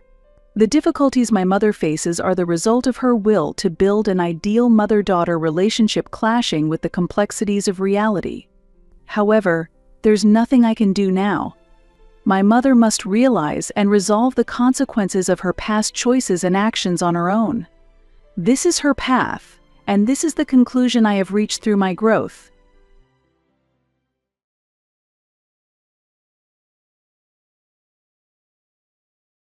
Suddenly, at the age of 22 and fresh out of college, I am burdened with $120,000 in debt. What's more problematic is that my parents show a clear bias in their affection toward my twin sister, Nicole. After graduating from high school, I was interested in studying law. I wanted to get a scholarship, but my parents, unsure if I could secure one, encouraged me to use educational loans to ensure payments. At the time, I was still under 18 and knew almost nothing about loans. Trusting my parents, I followed their advice and applied for a loan. Most of the application paperwork was handled by my parents, and I signed as instructed without sufficient information. Later, I received the results of the scholarship application and found that I was partially awarded a scholarship. When I inquired about the scholarship details, my parents assured me that the scholarship would cover half of the tuition and that they would handle the rest. Despite the scholarship reducing my tuition by half, I started to have doubts. The university provided support for meals and accommodation, as well as quarterly scholarships, which meant the required loan amount was only half of the tuition. The remaining expenses were managed through other means. I supported myself by working part-time at a cafe and never once brought up this topic at home during the past 4 years. My parents wanted Nicole to pursue either law school or a more stable profession, but she decided to follow a career in modeling. As for me, I chose not to pursue further degrees after graduation and instead gained work experience. I started an internship at a law firm. Then I received a repayment notice from the bank for a $120,000 loan. When I checked the massive invoice via email, I discovered that the tuition fees for the 8 semesters I attended, even with interest, amounted to less than $60,000, yet the claimed amount was double that. Considering that the total amount, including the money my parents contributed for my dormitory expenses, didn't even reach $70,000, I immediately contacted them for clarification. They explained that the full tuition fee of $120,000 was taken out as a precaution in case the scholarship was not awarded. Confused by this, I reminded them that the scholarship had covered half of the tuition fee. I began to suspect something when the bank withdrew the full tuition amount, despite the fact that the scholarship was supposed to cover expenses like meals and lodging. My parents made excuses, but I immediately saw through their lies. Determining that the issue couldn't be resolved over the phone, I visited them in person last weekend. At first they tried to change the subject, but after my repeated demands for an explanation, they eventually confessed. After multiple exchanges, they admitted that the remaining amount was paid directly toward Nicole's tuition. Learning this infuriated me, and I accused them of always favoring her, pointing out that their overprotectiveness was harming her future. In response, my mother began to defend herself.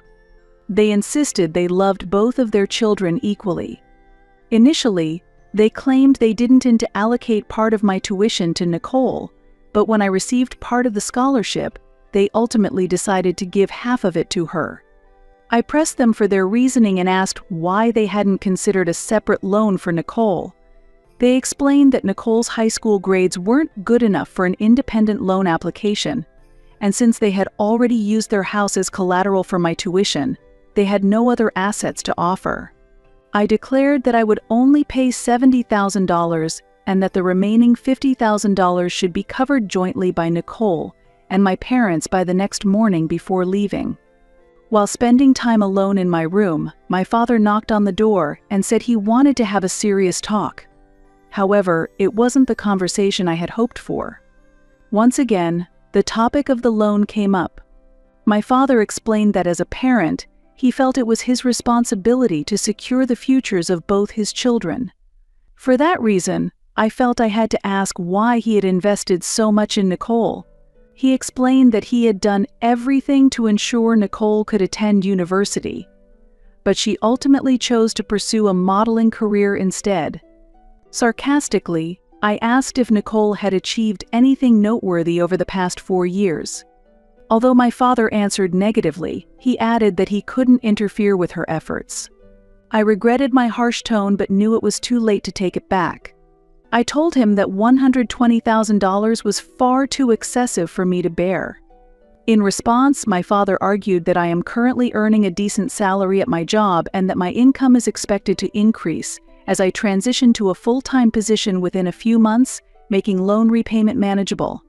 When I countered, he pointed out that while I am only 22 and it might take me 5 years to fully repay the loan, I have a stable career path ahead of me, unlike Nicole. I questioned why I must bear financial responsibility for my sister when her future is still uncertain. Once again, I was subjected to a lecture about how women must learn a great deal to become good wives and mothers in the future. I couldn't agree with that at all, and listened with nothing but frustration.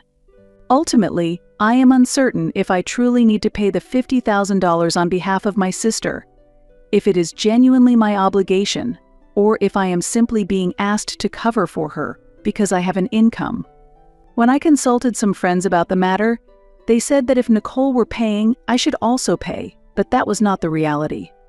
Additionally, my college classmates opined that I should not be responsible for covering the entire cost. At the very least, they believed Nicole should contribute some amount. It is worth noting here that educational loans cannot be transferred to others. However, with personal loans, such a transfer is possible. Typically, educational loans are directly deposited into the university's account, but a portion is also sent to the student's account to cover expenses like meals, lodging, and textbooks. Since some subsidies were applied to university facilities, most of the remaining living expenses were covered by part-time work. As a result, my parents wisely withdrew the remaining $50,000 from my personal account and transferred it to Nicole. This was possible because my parents had access to my account. At the time, I was 18 years old and barely understood the details of banking. In hindsight, it might have been due to my lack of experience. Looking back, I feel that my ignorance of these matters was a mistake. But this is the information I can share with you now. Later, through online research and further questioning of my parents, I uncovered several facts. You might be surprised to learn how my parents carried out their plan to withdraw the funds. It became clear that my parents withdrew the money and used it for something. However, there was never an instance where the charges actually reached $50,000. How exactly did they manage to accomplish that? Amazingly, they had created fake invoices. My parents admitted that they had no other choice, but that was not true. There were other options available to them, and withdrawing my funds was not the only solution.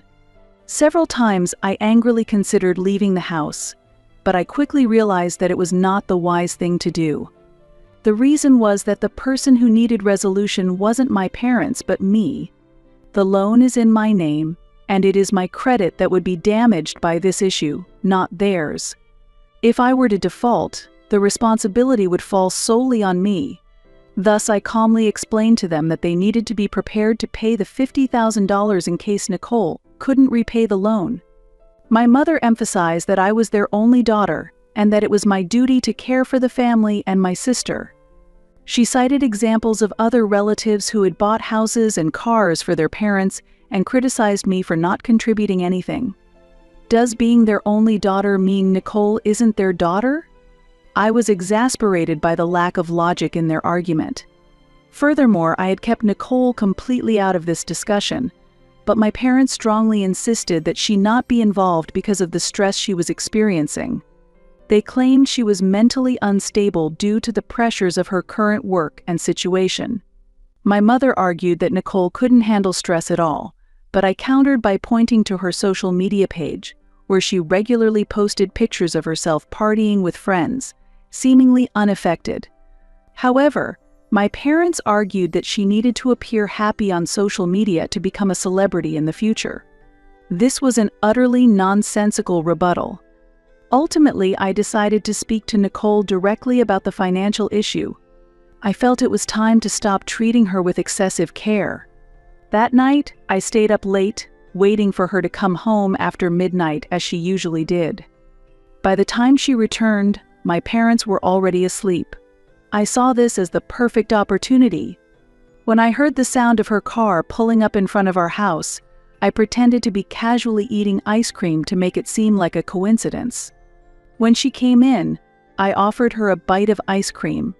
Then, I started talking about topics she might find interesting, like stories about our cousins or neighbors. To help her feel at ease, I also brought up the latest gossip about her school friends. As her sister, I felt no need to act stiff or formal. However, because our parents had spoiled her, we had not grown particularly close. I used to strongly dislike her. During the conversation, I asked her about her work situation.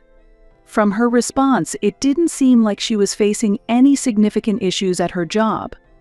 So I asked about any courses she had taken or skills she had developed to pursue her dreams. She simply said, "No." Afterward, I asked what she had done with the money our parents had given her. She hesitated for a moment and then asked, "What money?" I explained that I was referring to the $50,000 student loan. "Do you know what she used that money for?" It wasn't for cosmetic surgery or lip enhancements or anything like that. She had wasted the money entirely on parties and vacations with her friends. She could have spent it in far more meaningful ways. I had managed to stay calm until that point, but at that moment I completely lost my composure. I couldn't understand why she would squander such a large sum of money on mere parties, and I couldn't hold back my anger. She responded defensively, saying, "This has nothing to do with me. Obviously, it's irrelevant. You're asking me to repay money spent smoking with friends."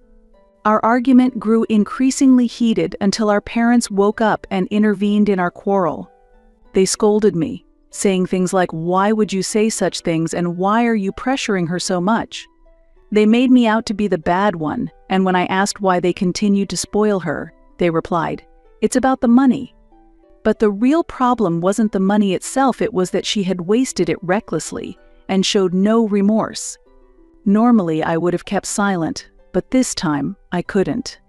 When I asked my parents if they were aware of this, they tried to calm me down, suggesting, "Let's talk about this calmly in the morning." However, I insisted on resolving the matter immediately and firmly told them that I would absolutely not pay for the money Nicole had spent extravagantly. Nicole provocatively replied, "As long as the tuition is paid, that's enough. The rest is my business." She further argued, "The loan is in your name, so the legal responsibility doesn't fall on me." In a way, she was right. At that moment, I felt utterly defeated and realized I had reached my limit with them. I made it clear to my parents that either they or Nicole needed to pay for those expenses. Then, I stormed out of the house and took refuge at a college friend's place for the night. The next morning, without speaking to anyone, I returned to my dormitory. Fortunately, the advice I had received from the bank officer I first contacted proved to be invaluable. He was very supportive and explained the loan process in detail. After the intense conflict with Nicole and my parents, I consulted the bank officer, who helped me uncover that the invoices had been falsified and the loan amount had been fraudulently withdrawn. Based on this, he informed me that I could potentially sue my parents. However, to proceed, I first needed to gather all the original invoices. Since I had planned to move from the dormitory to an apartment after graduation, I had already started packing, and most of the invoices were missing. Recollecting them would not be an easy task. I spent several days thoroughly searching through emails and various applications to locate all the invoices. A few mornings after that argument, I handed copies of the collected invoices to my parents. Under normal circumstances, this action might have satisfied me, but I was still overwhelmed with anger and couldn't forgive them for ignoring me. I had no intention of speaking to my parents, so I decided to take the one action they would least want troubling their beloved Nicole. I sent Nicole excerpts from legal provisions related to loan fraud, clearly outlining the penalties, including charges for fraud if repayments between $20,000 and $50,000 were not made. I informed her that I held all the original invoices and had no hesitation about pursuing legal action against my own parents. Although Nicole didn't respond, I eventually received a call from my father. I didn't answer the call, so he left a voicemail instead. In the message, he accused me of failing to fulfill even the minimum responsibility toward my sister and of acting out of greed. Nicole and I are only 2 minutes apart in age. Still, if she had used that money for a worthwhile purpose, I might have considered paying. Moreover, if she had admitted any fault or expressed regret for her spending, there might have been room for improvement in the situation. However, she seemed to feel proud of her expenditures. I cannot understand why my parents feel entitled to take the money I have earned on my own. When I forwarded the message I sent to Nicole to my parents, I received a reply from my mother. She accused me of being greedy, stubborn, and selfish. I didn't care how they labeled me, and simply told them that they should pay the required amount. After several heated arguments and exchanges of blame, my father said he needed time to review their financial situation and would get back to me afterward. However, a week has passed since that promise, and I still haven't heard back from them. Perhaps threatening to sue was a bit too aggressive, but what other choice did I have? In reality, I cannot afford to pay that amount. That money is part of the savings I have carefully managed up to now. I once again issued a stern warning to my parents, saying they must pay the $50,000 or face a fraud lawsuit. It has been over a month since I last contacted my parents. Although 6 months were allowed before the loan's installment payments began, I had already secured a job and started repaying the debt. This marks my 3rd loan payment, and it will take a long time before I can pay off half of it. Even so, I still need to pay the remaining half.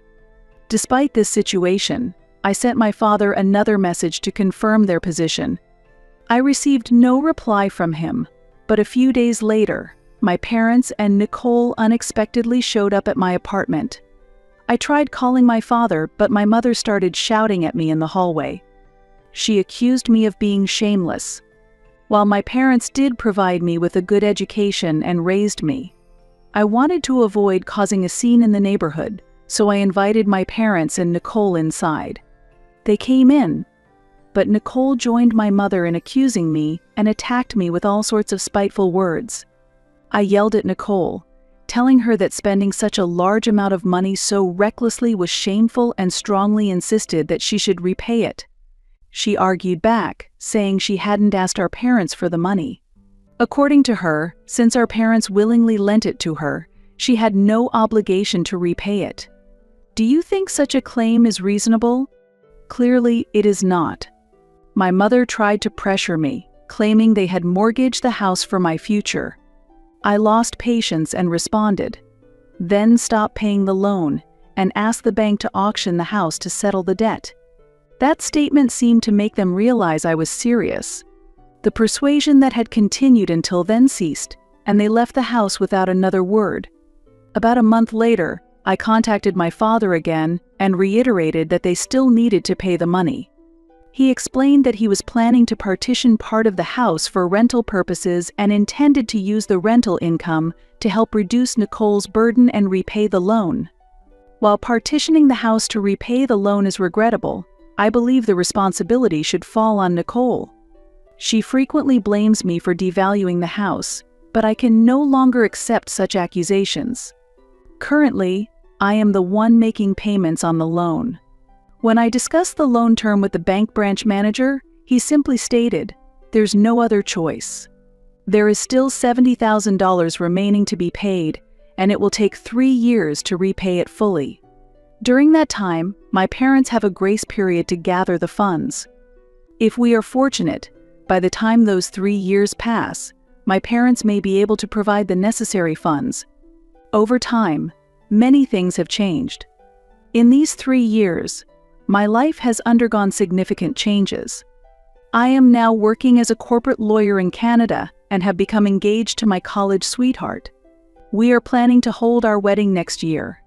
I feel deeply grateful to have finally paid off the loan and completed the long process of repayment, as well as for my current success.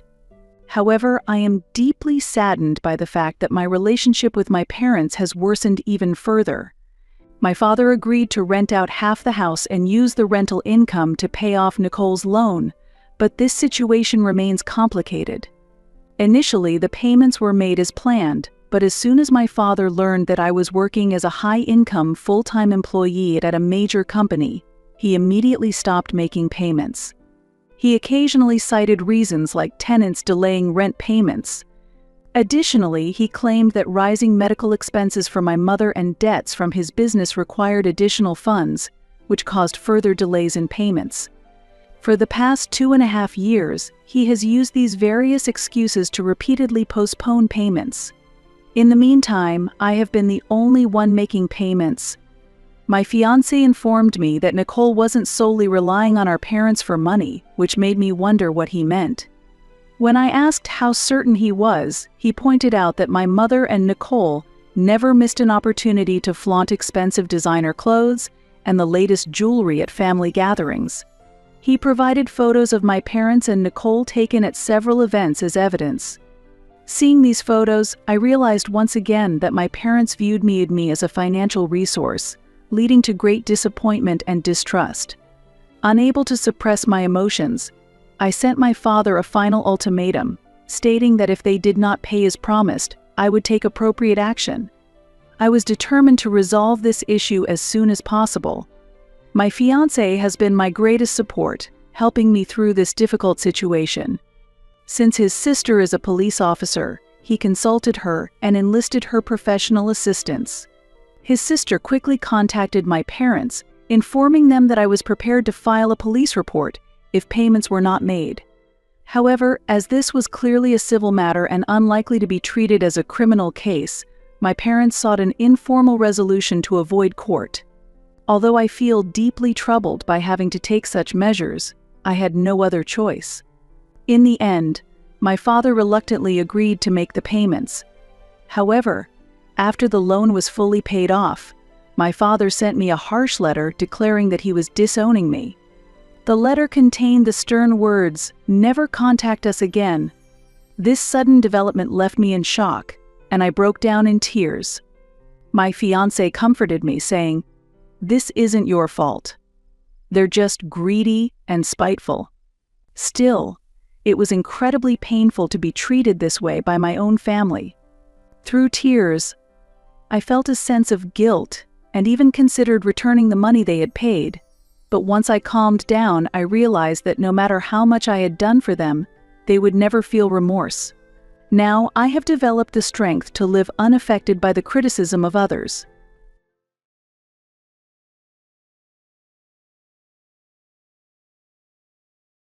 It's that call again. The mobile display lights up the midnight darkness with a pale blue glow. I was awake even before the ringtone sounded. 3 a.m. At this usual time, as always. "I'm sorry, but Michelle is." The voice of the manager at Tully's bar no longer carries any sincerity of apology, just a ceremonial word. And I respond in kind, "I'll be right there." As I put on my shoes, I count how many times this has happened since the beginning of the year. The 4th time.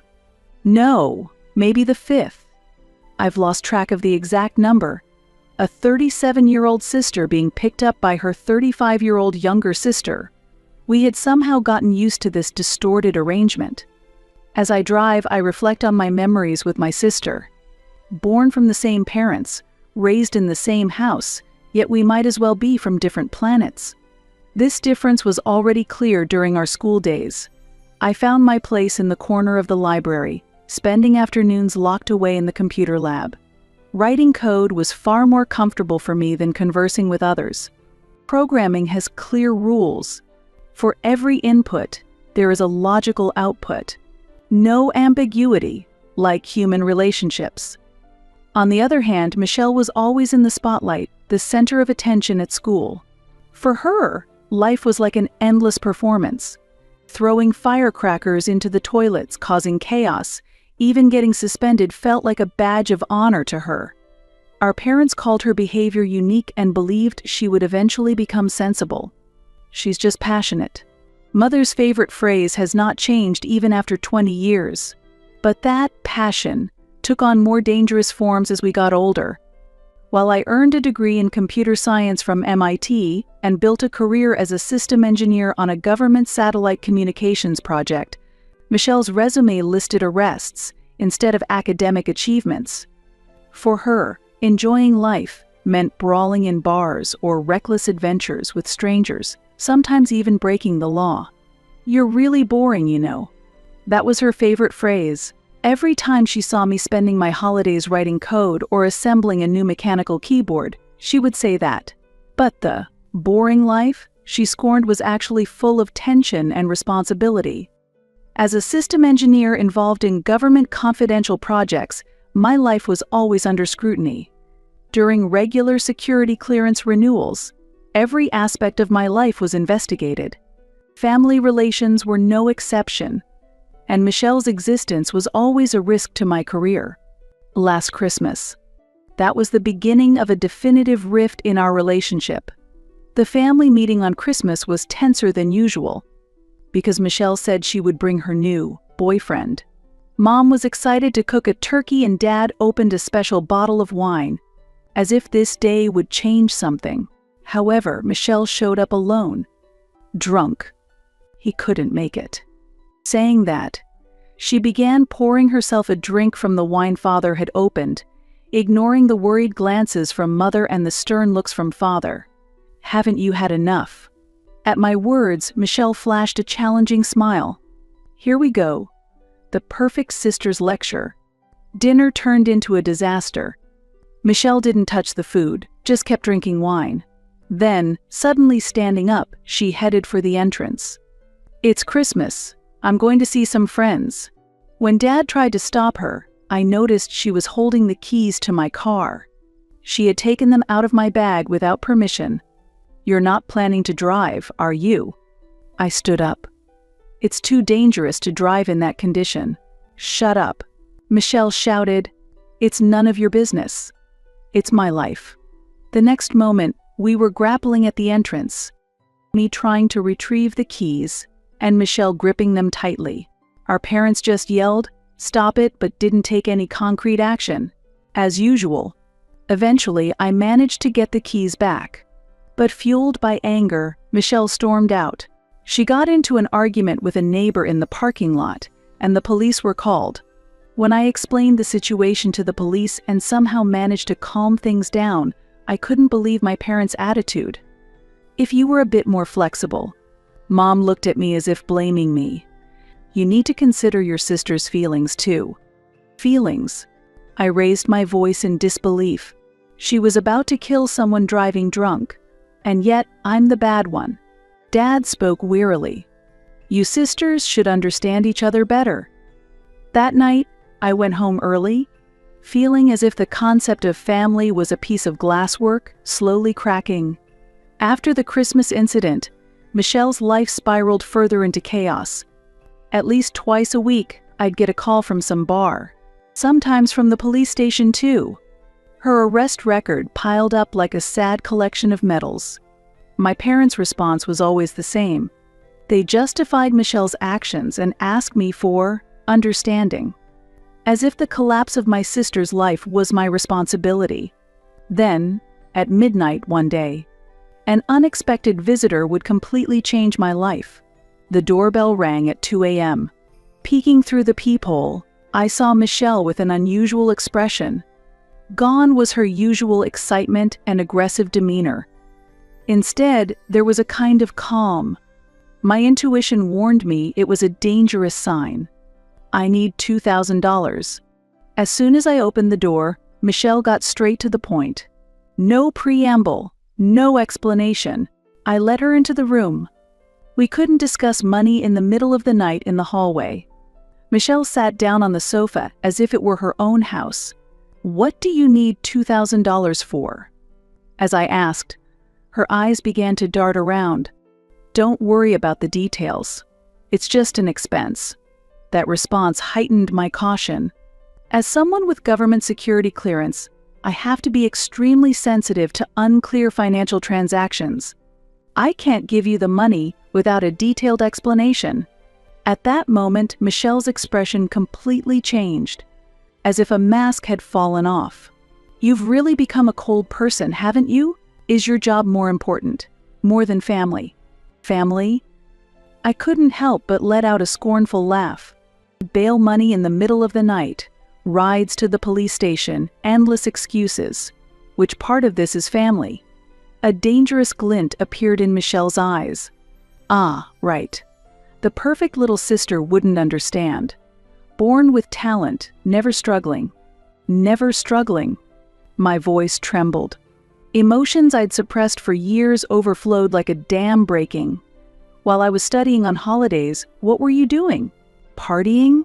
Fighting in bars? Who's the one who doesn't know struggle? My career is all a result of effort." Michelle stood up. A cushion on the sofa rolled onto the floor. "Yes, of course. The smart little sister is always right." Her voice mixed sarcasm with something else. Desperation? Or perhaps a desire for revenge? "Get out," I told her with a weary voice. "I can't give you the money. I can't get involved without knowing the reason. You'll regret this." As she headed for the door, Michelle turned back. Her eyes swirled with a dark emotion I had never seen before. It took me 3 days to understand the meaning of her words. A typical Tuesday night. I was buying dinner ingredients at the supermarket as usual and returned home after 9 p.m. I had been away for just 1 hour.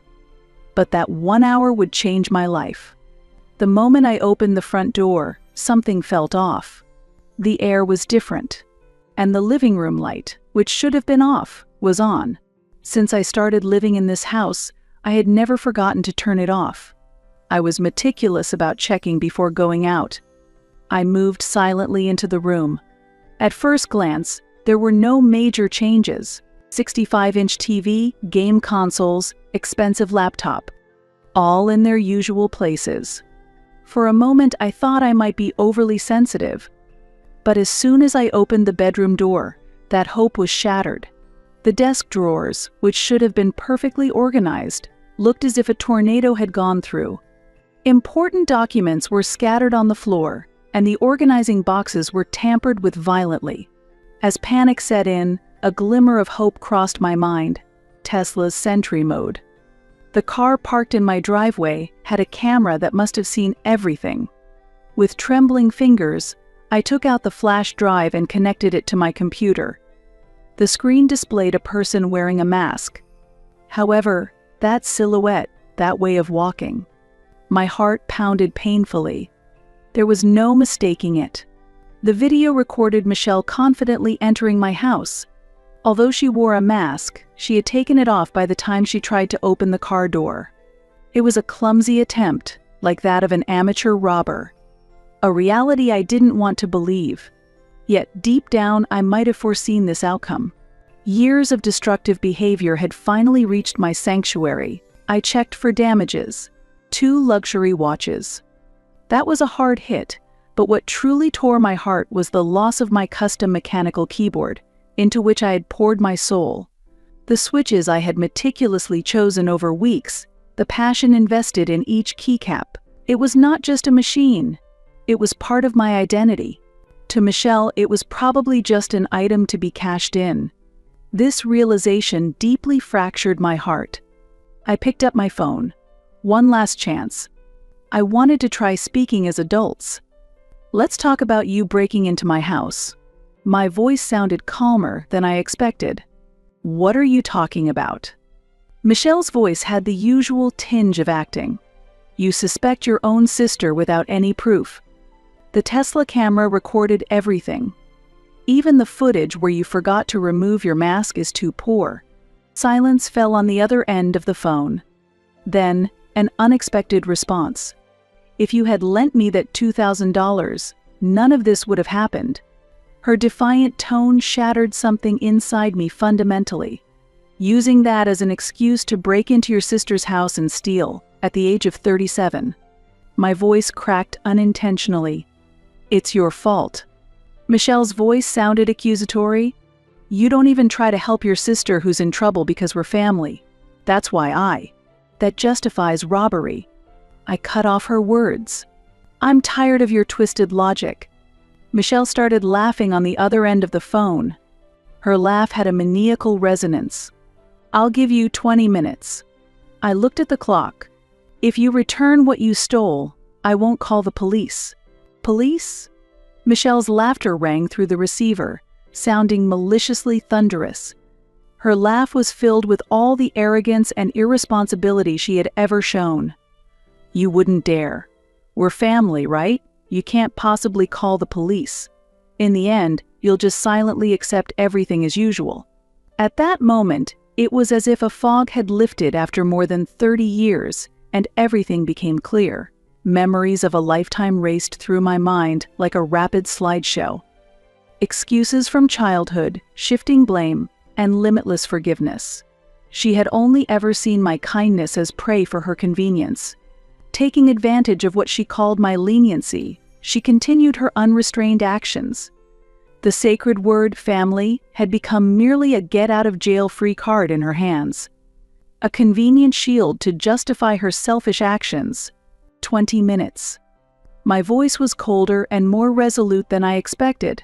No trace of emotional fluctuation. Watch the clock. If the stolen items are not returned in 20 minutes, I will call the police. Blood ties and family affection have no bearing. The second hand of the wall clock mercilessly ticked time away, like a countdown to an execution. The sound was abnormally clear in my ears.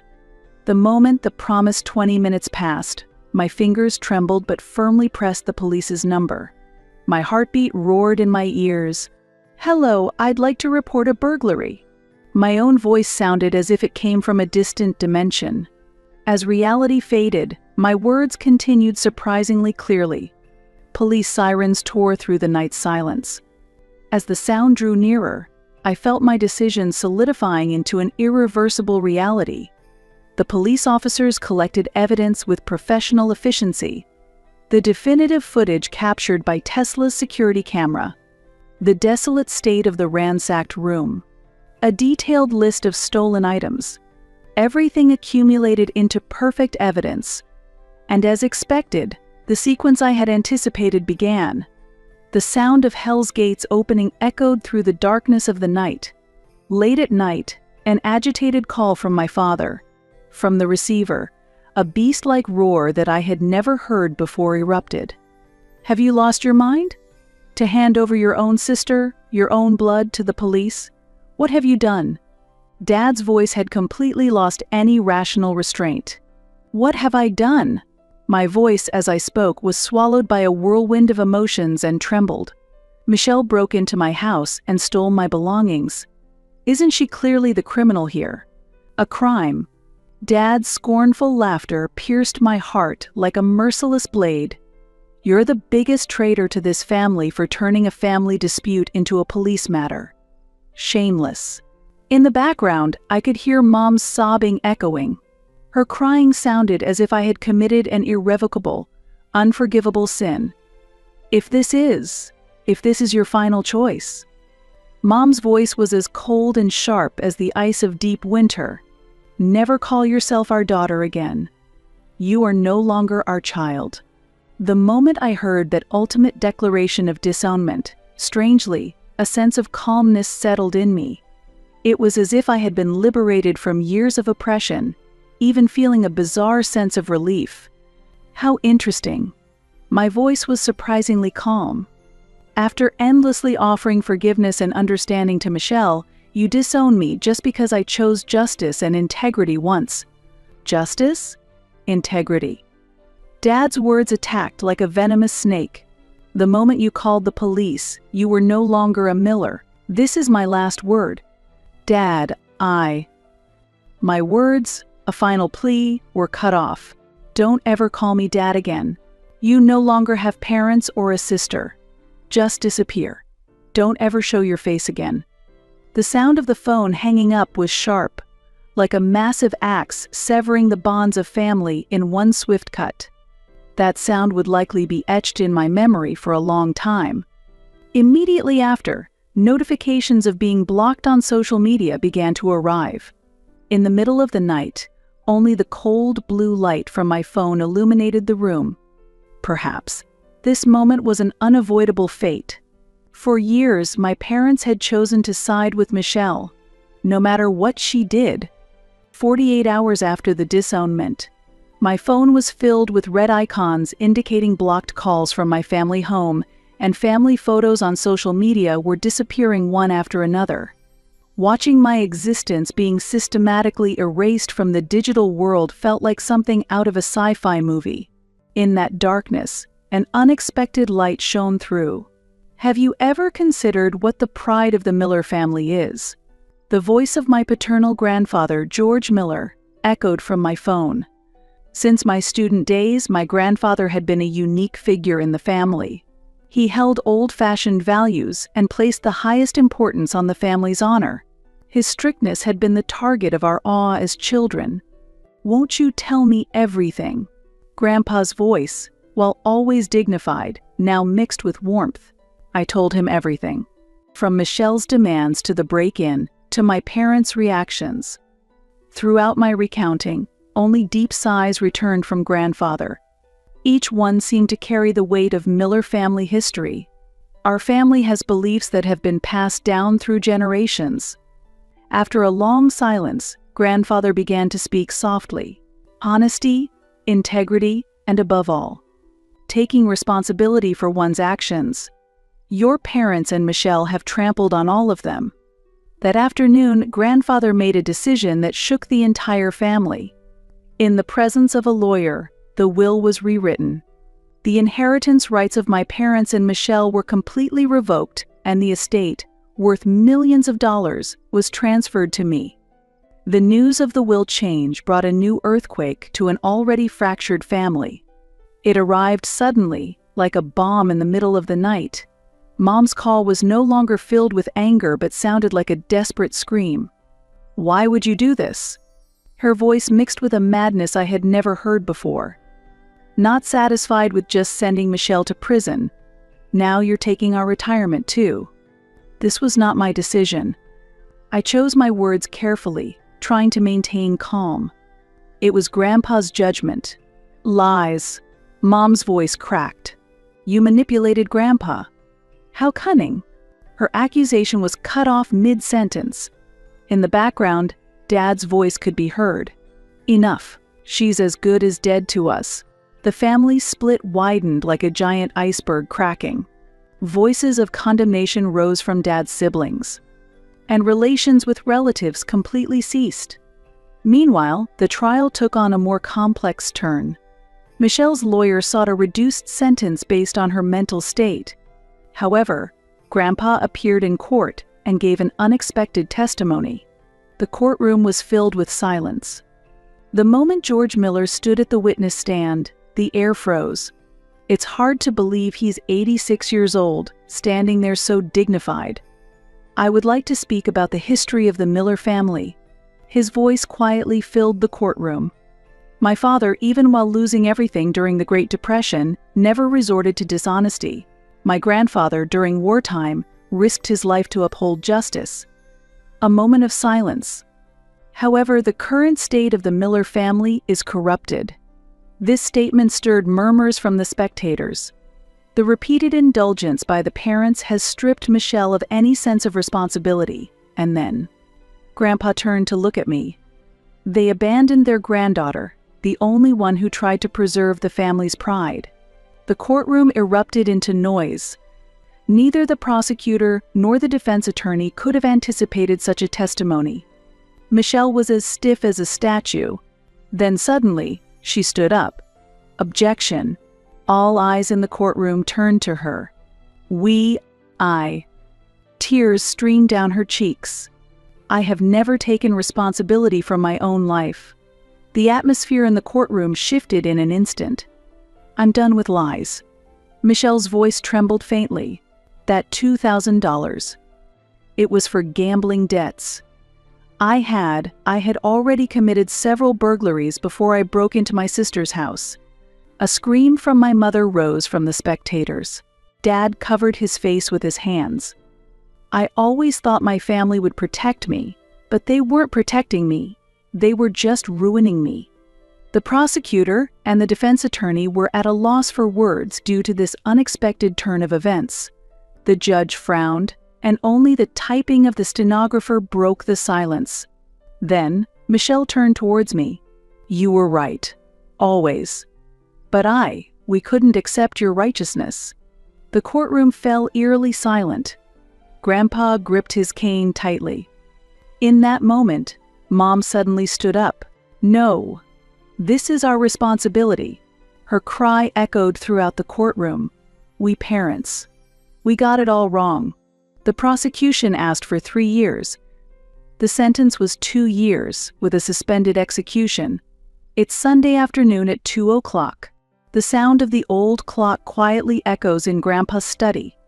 This time has now become a solid anchor in my life. Life is ironic, losing my family to finally understand the true meaning of family. The chaos of the past feels like a distant lie. The midnight rescue requests and the endless excuses are now just stories of the past. In their place, the routine that has arrived bears an unexpected brilliance. The responsibility of leading a satellite communication project carries a proud weight, different from the burdens of the past. The old photos lined up in Grandpa's study seem to tell a story from another era. A family smiling. Sisters innocent. Back then, everyone was pure. Grandpa says. As I flip through the album, I can feel the weight of the years. Do not fear change. Grandpa's words hold deep wisdom. But never let go of your core values. Occasionally, I receive letters from Michelle. My name is written in black ink on a white envelope. The unopened letters wait in the drawer of my desk until the time comes. News of my parents occasionally reaches me through snippets of conversations overheard. Dad's early retirement. Mom's volunteer activities. Everyone is probably trying to heal their wounds in their own ways. The afternoons spent at Grandpa's cottage teach me the shape of a new family. Blood ties might be fate, but true bonds can be chosen. They are relationships where values are shared and each person lifts the other up. The new keyboard I made to replace the stolen one turned out to be an unexpected masterpiece. Sometimes, loss becomes the seed of creation. This applies not only to objects but also to relationships.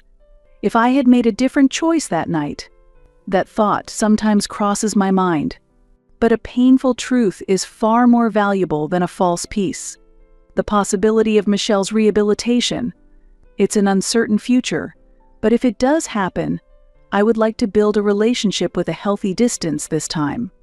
Perhaps people need to lose everything sometimes to understand what truly matters. I have chosen the path of truth. It may be lonely, but it's a path where I can leave firm footsteps of my own. There lies a new form of happiness.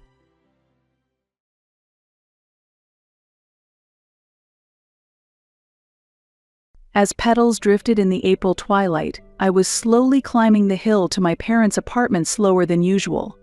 The soft spring breeze gently caressed my hair, and the voices of children returning home from school in the distance heralded the arrival of a peaceful season. With both hands naturally placed on my stomach, I carefully stepped, one at a time, as if I were carrying something fragile, 5 months pregnant. The heartbeat of the tiny life was surely changing my world. Days filled with morning sickness and occasional fetal movements made me feel the reality of nurturing a new life. Yet, I hadn't shared this joy with anyone. At 27, I was making my mark as a systems engineer in a highly regarded IT company. Despite the constant deadlines, my work always received high praise, thankfully. I was also tasked with training new employees, earning substantial trust from my colleagues. Always pursuing new technologies, I amassed achievements in various fields beyond my day job, including freelance web writing, blogging, and video editing. On weekends, I devoured technical books and continued learning through online courses, gaining respect among my colleagues. This effort resulted in an income exceeding $10,000 a month, far surpassing Dad's salary, though my parents seemed unaware. Or rather, they hardly seemed to care about my existence at all. I worked desperately on holidays, and staying up late was not uncommon, yet my parents never called to check on me when I returned home. I met Kevin, my partner, 2 years ago during a major system development project. He was an excellent project manager in his early 30s, overseeing the entire team while maximizing each engineer's capabilities. He recognized my skills more than anyone else and actively implemented my ideas. Our relationship gradually moved from professional partners to being close in our personal lives as well. We spent weekends at cafes discussing system designs, sometimes watching movies, and sharing our dreams for the future. Kevin, knowing that I sent a significant amount of money to my parents, never criticized me but supported my choices. We had promised to marry, but the ceremony had not yet taken place. Kevin's sudden reassignment to Singapore had us valuing our careers while trying to build a long-distance relationship. "It's okay, I will definitely come back." That's what Kevin said as he left. At the airport, as we said goodbye, he gently placed his hand on my stomach, smiling at the still invisible bump. I had already told him about the pregnancy. It was late at night, just after he received the notice of his assignment to Singapore. "Actually, I'm pregnant," I told him in the office after finishing overtime. After a moment of silence, Kevin's smile swept away all my worries. "Congratulations, and thank you." He inadvertently spoke formally, and we both laughed. Surprised yet accepting the news with joy and a sense of responsibility, I was truly reassured by his reaction. "Should I turn down the Singapore offer?" Kevin suggested, but I shook my head. We should be in a relationship where we support each other's dreams. I want to show our baby that its parents have the courage to chase their dreams. With those words, Kevin deeply nodded. However, I hesitated to tell my parents. The reason was simple. At home, my sister Nicole was always the center of attention. My life choices were always secondary, or perhaps even less than that. From a young age, my parents' attitude was clear. If Nicole played the main role in a school festival, my parents would take the day off to attend. Meanwhile, even when I received awards for academic excellence, too busy to attend was all they said. In high school, when I was accepted to a prestigious school, my parents were more interested in Nicole's dance recital. Poor Nicole. "She's not good at studying like sister." Mom's words stung like a poisoned needle. Even after starting college, the situation didn't change. I earned scholarships and attended a top university school of information engineering. I acquired multiple certifications during my studies and secured a job at a leading company. Meanwhile, Nicole dropped out of a local community college. Yet my parents covered for her, saying, it wasn't right for Nicole, and instead often scolded me, saying, "Consider your sister's feelings." I silently walked my own path. Even if I had grievances, I kept them to myself and instead tried to provide for my family.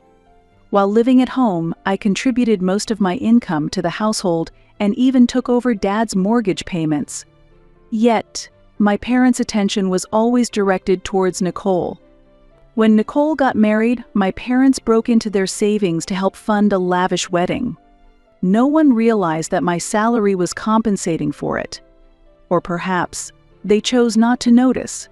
Now, as I climbed the hill, I suddenly thought, should I tell my parents about this pregnancy? How will they react to a pregnancy before marriage? Even if I explain that Kevin and I have promised to marry, will they understand? As I reached for the door, I already felt something was different. The sounds of Mom cooking, usually audible by now, and the TV were absent. Instead, a familiar voice reached my ears. "Welcome back, Sarah. You're just in time." It was undoubtedly Nicole's voice. However, it lacked her usual sweet tone and carried a cold ring instead. I instinctively knew from this moment that my life was about to change drastically. Nicole stood in the hallway, dressed in a flashy dress. A garish dress with prominent high-end brand logos, almost vulgar in its assertiveness. Why was my sister, who should be enjoying a happy newlywed life, here after being married for half a year? I doubted my eyes for a moment. Nicole. What's happening? Where's Matt? Well, there's been a lot going on. Nicole was vague in her response. Since marrying Matt, Nicole had always returned home with him, claiming they wanted to give back to our parents by flaunting him as a walking wallet around their parents' neighborhood. It seemed odd now that only Nicole was at home. I have something to tell you. Her voice carried a mean streak. I didn't miss the triumphant glint in my sister's eyes. I've decided to move back home. Of course, Mom and Dad are thrilled. Move back. Temporarily? No, for a while. And I've decided to use your room. My heart skipped a beat. My room. A space filled with memories from my childhood. College textbooks, programming manuals, precious items given by my grandparents. And above all, things like pregnancy tests and hospital receipts that I didn't want anyone to see right now. Wait, my room. What do you mean? You'll see if you look. There was a clear note of victory in Nicole's voice. I hurried to my room. When I opened the door, I was frozen by the scene before me. There was nothing left. The room was completely empty. Only the marks of thumbtacks on the walls told that something had once been displayed there. The closet was empty. Drawers were empty. Photo albums cherished since childhood, awards from my student days, precious items from my grandparents, and even the important documents and receipts from recent times, all were gone. I got rid of all the junk. Found a handy junk removal service, you see. Nicole's voice from behind was as sharp as a knife laced with poison. Thrown away. My voice trembled. Why would you? How could you? Well, it's in the way, isn't it? For me to live here. Nicole spoke as if it were the most natural thing. Besides, aren't you about the right age to move out? Staying at your parents' house forever isn't normal. I was at a loss for words. I'm 27. It's perhaps a normal age to be married and out of the house. But I was the one who paid most of the mortgage and supported our parents' living. And Nicole placed her hand on her stomach. There's something important I need to tell you. I'm pregnant. That's why I decided to come back home. At that moment, I instinctively understood. Nicole's theatrical gestures, her unnatural behavior, it was all a lie. Years of sisterly intuition told me of the falsehood in her words. But before I could point out the truth, the sound of the front door opening echoed. Mom appeared, carrying shopping bags. I'm home. Nicole, Mommy bought something nice for the baby. Joy overflowed in Mom's voice, a joy she never showed ordinarily. When she noticed me, her expression clouded for a moment.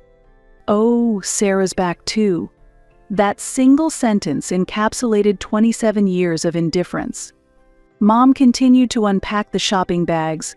Tea for morning sickness, food for pregnant women, and expensive fruits. All were prepared for Nicole. Mom, I began with a trembling voice. About my belongings. Oh, that. Mom answered without even looking up. It's necessary because Nicole is coming back. Why don't you finally become independent? At that moment, something inside me snapped. Years of accumulated patience suddenly exceeded their limits. Mom, I have something to tell you too. But I was cut off mid-sentence. Nicole suddenly raised her voice loudly. Mom. Sarah is trying to kick me out. She's treating my baby like a nuisance. Nicole's voice was theatrical, but Mom couldn't see through it, or perhaps she chose not to. Sarah, you! Anger twisted Mom's face. The moment I tried to explain, an unexpected violence struck. Mom's kick was aimed at my stomach. Pain shot through me. As I reflexively placed my hands to protect my stomach, a scream escaped me with my fear. "Mom, stop. I'm pregnant." The room's air froze. A silence as if time had stopped. But that silence did not last long. Liar. Mom's scream echoed throughout the room. Her voice was filled with a hatred I had never heard before. Sarah, to go so far as to lie. Nicole spoke with a sense of superiority. To drive me out like this. I felt the world around me slowly distorting. Hostility now fully dwelt in Mom's eyes, and Nicole wore a triumphant smile. "Show me proof." Mom spat out. "If it's true, you'll have proof, won't you?" My hands trembled as I reached into my bag. It should have contained my maternity book and ultrasound photos. However, I remembered. Those documents were in the drawer of my desk. Now in that room, which had been emptied. "See, you can't produce them." Nicole sneered. Sarah was so dishonest. No, the documents were definitely there. In the room. Just excuses. Mom's kick came again. This time I was cornered against the wall, unable to dodge. I desperately tried to protect my stomach, but Mom's violence was relentless. "Get out," Mom screamed. "Never come back." At that moment, Dad came home. However, without trying to understand the cause of the chaos, he just stood by, holding Nicole's shoulder. "Dad." Even as I looked at him pleadingly, Dad looked away. "Sarah, if you leave, everything will be solved." Dad's voice was cold, blaming me for everything without understanding anything. "Don't trouble your sister anymore." My last hope faded. I staggered to my feet and headed for the entrance. No one chased after me. No one tried to stop me. As I opened the front door, I remembered that I had spent most of my life in this house, desperately studying to meet my parents' expectations, getting into a good university, and landing a job at a top company. I continued to contribute to the household without sparing my own savings, despite everything. When I went out into the night, tears finally overflowed for the first time. But I quickly composed myself. I had to think of the baby first. In the emergency room waiting area, I was shaking as I called Kevin. I should still be able to reach him. "Hello, Sarah." "What's happening? Calling at this hour?" Hearing his familiar voice, the emotions I had been holding back flooded out. "Kevin." My voice broke. Sobbing, my throat choked up, and I couldn't speak further. But no more words were needed. "I'm coming back now. I'll explain the situation to my boss." "Sarah, wait for me." After hanging up, I used the time before my consultation to start making necessary arrangements.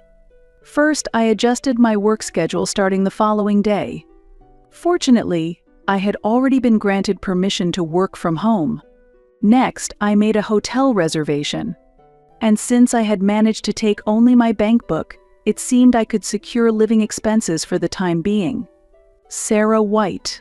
A nurse's call brought me back to reality. Entering the consultation room, a middle-aged female doctor welcomed me with kind eyes. "The baby is okay." Her words instantly relieved my tension. "However, you need to be even more careful from now on. Especially, try to avoid stress as much as possible." I nodded. I would never go back to that house again, to protect my baby and myself. When I left the hospital, it was already late at night. On my way to the hotel, I suddenly looked up at the sky. The night sky without a single star. But there must be light somewhere. I have to believe that and keep walking. The next day, Kevin returned home ahead of schedule. Upon hearing the situation, he immediately took action. He visited real estate agents and found a luxurious apartment. He even became the guarantor. "This place has good security. You can live here safely." For the first time, I felt a true sense of security. No one would disturb me anymore. I can decide my own life. Looking towards the direction of the home I once lived in, I renewed my determination. On the 25th floor of the luxury apartment, from the large windows, the city lights sparkled like studded jewels. Standing by the window, I touched my stomach and savored the beginning of a new life. 2 weeks after moving, little by little, new memories were accumulating in the room. A white-themed sofa that Kevin had chosen, the latest computer set up for online meetings, and a baby crib prepared for our upcoming child. This is our new castle. I smiled as I spoke to the baby in my belly, 6 months pregnant. The ultrasound showed our child growing healthily. After arranging my living situation, Kevin returned abroad to wrap up his remaining work in Singapore. He promised to come back to me as soon as he finished. Work shifted to remote, and everything was going smoothly. In fact, being freed from commuting stress even increased my concentration. My side job as a blogger also received more responses than expected, and I had more requests for series. One day, an unexpected envelope arrived. The sender was Nancy, a childhood friend living near my parents' house. My hands trembled slightly as I opened the letter. "Sarah, you might be surprised by this sudden letter. But there's something you need to know. Nicole's pregnancy was a lie. I accidentally heard her laughing with a friend about how it went well. She just wanted to live at home to save money. But that plan didn't last long. I heard that Matt has decided to divorce her after learning of Nicole's lie. And the real reason she returned home. Her relationship with her parents has worsened, and now everyone seems to regret their days, especially your mom, who seems to be struggling with managing the household finances. She finally realized how significant the living expenses you provided were. Sarah, how is your baby? I'm on your side. Contact me anytime if you need anything." From Nancy. As I finished reading the letter, I was engulfed in complex emotions. My parents had taken for granted my income and remodeled the condominium where we lived. The remodeling was expensive, and naturally, they demanded that I increase my share of the payments. Certainly, there must still be repayments left. Since I lived at home, my parents thought it was natural for me to provide financial support. Perhaps because we had always done it this way, my parents hardly looked at the account statements where the mortgage and remodeling fees were withdrawn.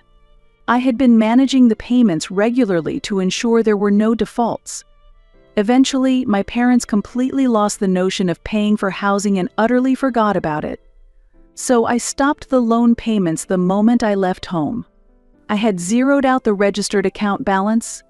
I ruminated over the contents of the letter. It was neither anger nor hatred I felt, but rather everything seemed like a distant past. That night, the doorbell rang. "Sarah, open up." It was Nicole's image on the monitor, her makeup ruined and her eyes red as if she had been crying. She had somehow found out my address and came here. "Please, listen to me." I took a deep breath and slowly pressed the intercom button. "Nicole, it's all over." "It's not. I wanted to apologize. If you want to apologize, write a letter. But don't expect a reply. But also, don't come here anymore. I'll call security." I spoke evenly and then hung up the intercom. I straightened my back and looked out the window. The city lights were still shining beautifully as ever. Through Nancy, various situations surrounding Nicole gradually became clear. Her husband, Matt, had decided to divorce immediately upon learning of Nicole's lies. When all my belongings were thrown out, Nicole had returned home in a flashy dress. The background of that time, when she only said, "It's complicated," whenever I asked for reasons, became clear. Nicole was a housewife who hardly did any housework and lived extravagantly on Matt's high salary. When Matt complained about her excessive spending, Nicole, infuriated, went back to her parents' house. Moreover, she had taken with her the credit card Matt had entrusted to her. She left Matt feeling annoyed to make him miss her a test of her own making. The truth was exposed. She returned home to continue her lavish lifestyle on Matt's card while merely saving her own living expenses. Although our parents were furious, it was too late. The family finances rapidly deteriorated after I left. Dad's salary alone couldn't cover the mortgage payments. Mom's part-time income also disappeared into Nicole's luxurious demands, as Matt had stopped the card usage. The financial foundation I had silently supported then collapsed with a crash. Calls from Mom increased. But I did not respond. I blocked all contacts. I also set my social media accounts to private. I won't let anyone disturb me again, I murmured as if promising to the baby in my belly. One December morning, swept by the cold winter winds, I woke up to intense labor pains. The due date was still a week away. But it seemed the little life had its own schedule. "It's okay, we'll get through this together," I whispered to my baby in the taxi. Kevin had finished an important project in Singapore and was scheduled to return next week. "Mizu White, are you alone?" a nurse asked at the reception, and I nodded. But I was not alone. On the way to the delivery room, my smartphone vibrated. It was a video call from Kevin. "Sarah, I'm boarding the plane now. I've arranged the earliest flight. I should make it in time," he said. At those words, I couldn't hold back my tears. The labor pains grew stronger. With each peak of pain, I battled memories of the past. Mom's cold gaze, Nicole's lies, the severance from my family. But those memories were gradually fading away, overshadowed by the joy of welcoming a new life. "We'll meet soon," I smiled during the brief respite between contractions. And at 2:18 p.m. on December 24th, a tiny cry echoed through the delivery room. "Congratulations, it's a healthy girl." The doctor's voice sounded from afar. My vision blurred with tears. Then, at that moment, the door to the delivery room burst open. I made it. Kevin gasped for breath. I thought to myself, I will never forget this moment. Hope. In that name was encapsulated the hope for a new life. The baby was showing a face as peaceful as an angel in her sleep. She really is a beautiful child. Kevin smiled happily while holding his daughter. Not only had he made it in time for the birth, but he had also secured a new job in the US. He had wrapped up his work in Singapore perfectly and moved to be with me and our daughter, ensuring we could be together as a family. By next spring, the three of us will be starting a new life together. The room in our luxurious apartment gradually transformed into a family space. Above the baby crib, a toy chosen by Kevin gently swayed. On the wall, a height chart to record Hope's growth. And in the living room, a photo of our smiling family was displayed. I continued to ignore calls from my family back home. Apology letters from Nicole and my parents remained unopened in my desk drawer. Someday, when the time comes, I might read them. For now, I want to devote everything to the new life with the little one in front of me. On the spring day of Hope's first birthday, I wrote her a small letter. To my beloved Hope, your birth has greatly changed my world. There may be difficulties ahead, but live true to your heart. Above all, your life is your own. You do not need to live for someone else. Someday, when you read this letter, I'm sure I will have become an even stronger and kinder mother. With all my love from Mom. Through Nancy, I also heard that my parents were struggling financially. The pains of the past now served to strengthen me. My job was more fulfilling than ever. I had gained the trust of my boss and had been promoted to project leader. Although I was full of uncertainties at first, now it was different. No matter what challenges may come, I am sure we can overcome them with this little life. To this child, I wish to give unconditional love and the courage to choose her own life. As a mother and as a woman, my new life is just beginning. Outside the window, the spring breeze lifted the petals, heralding the arrival of a new season.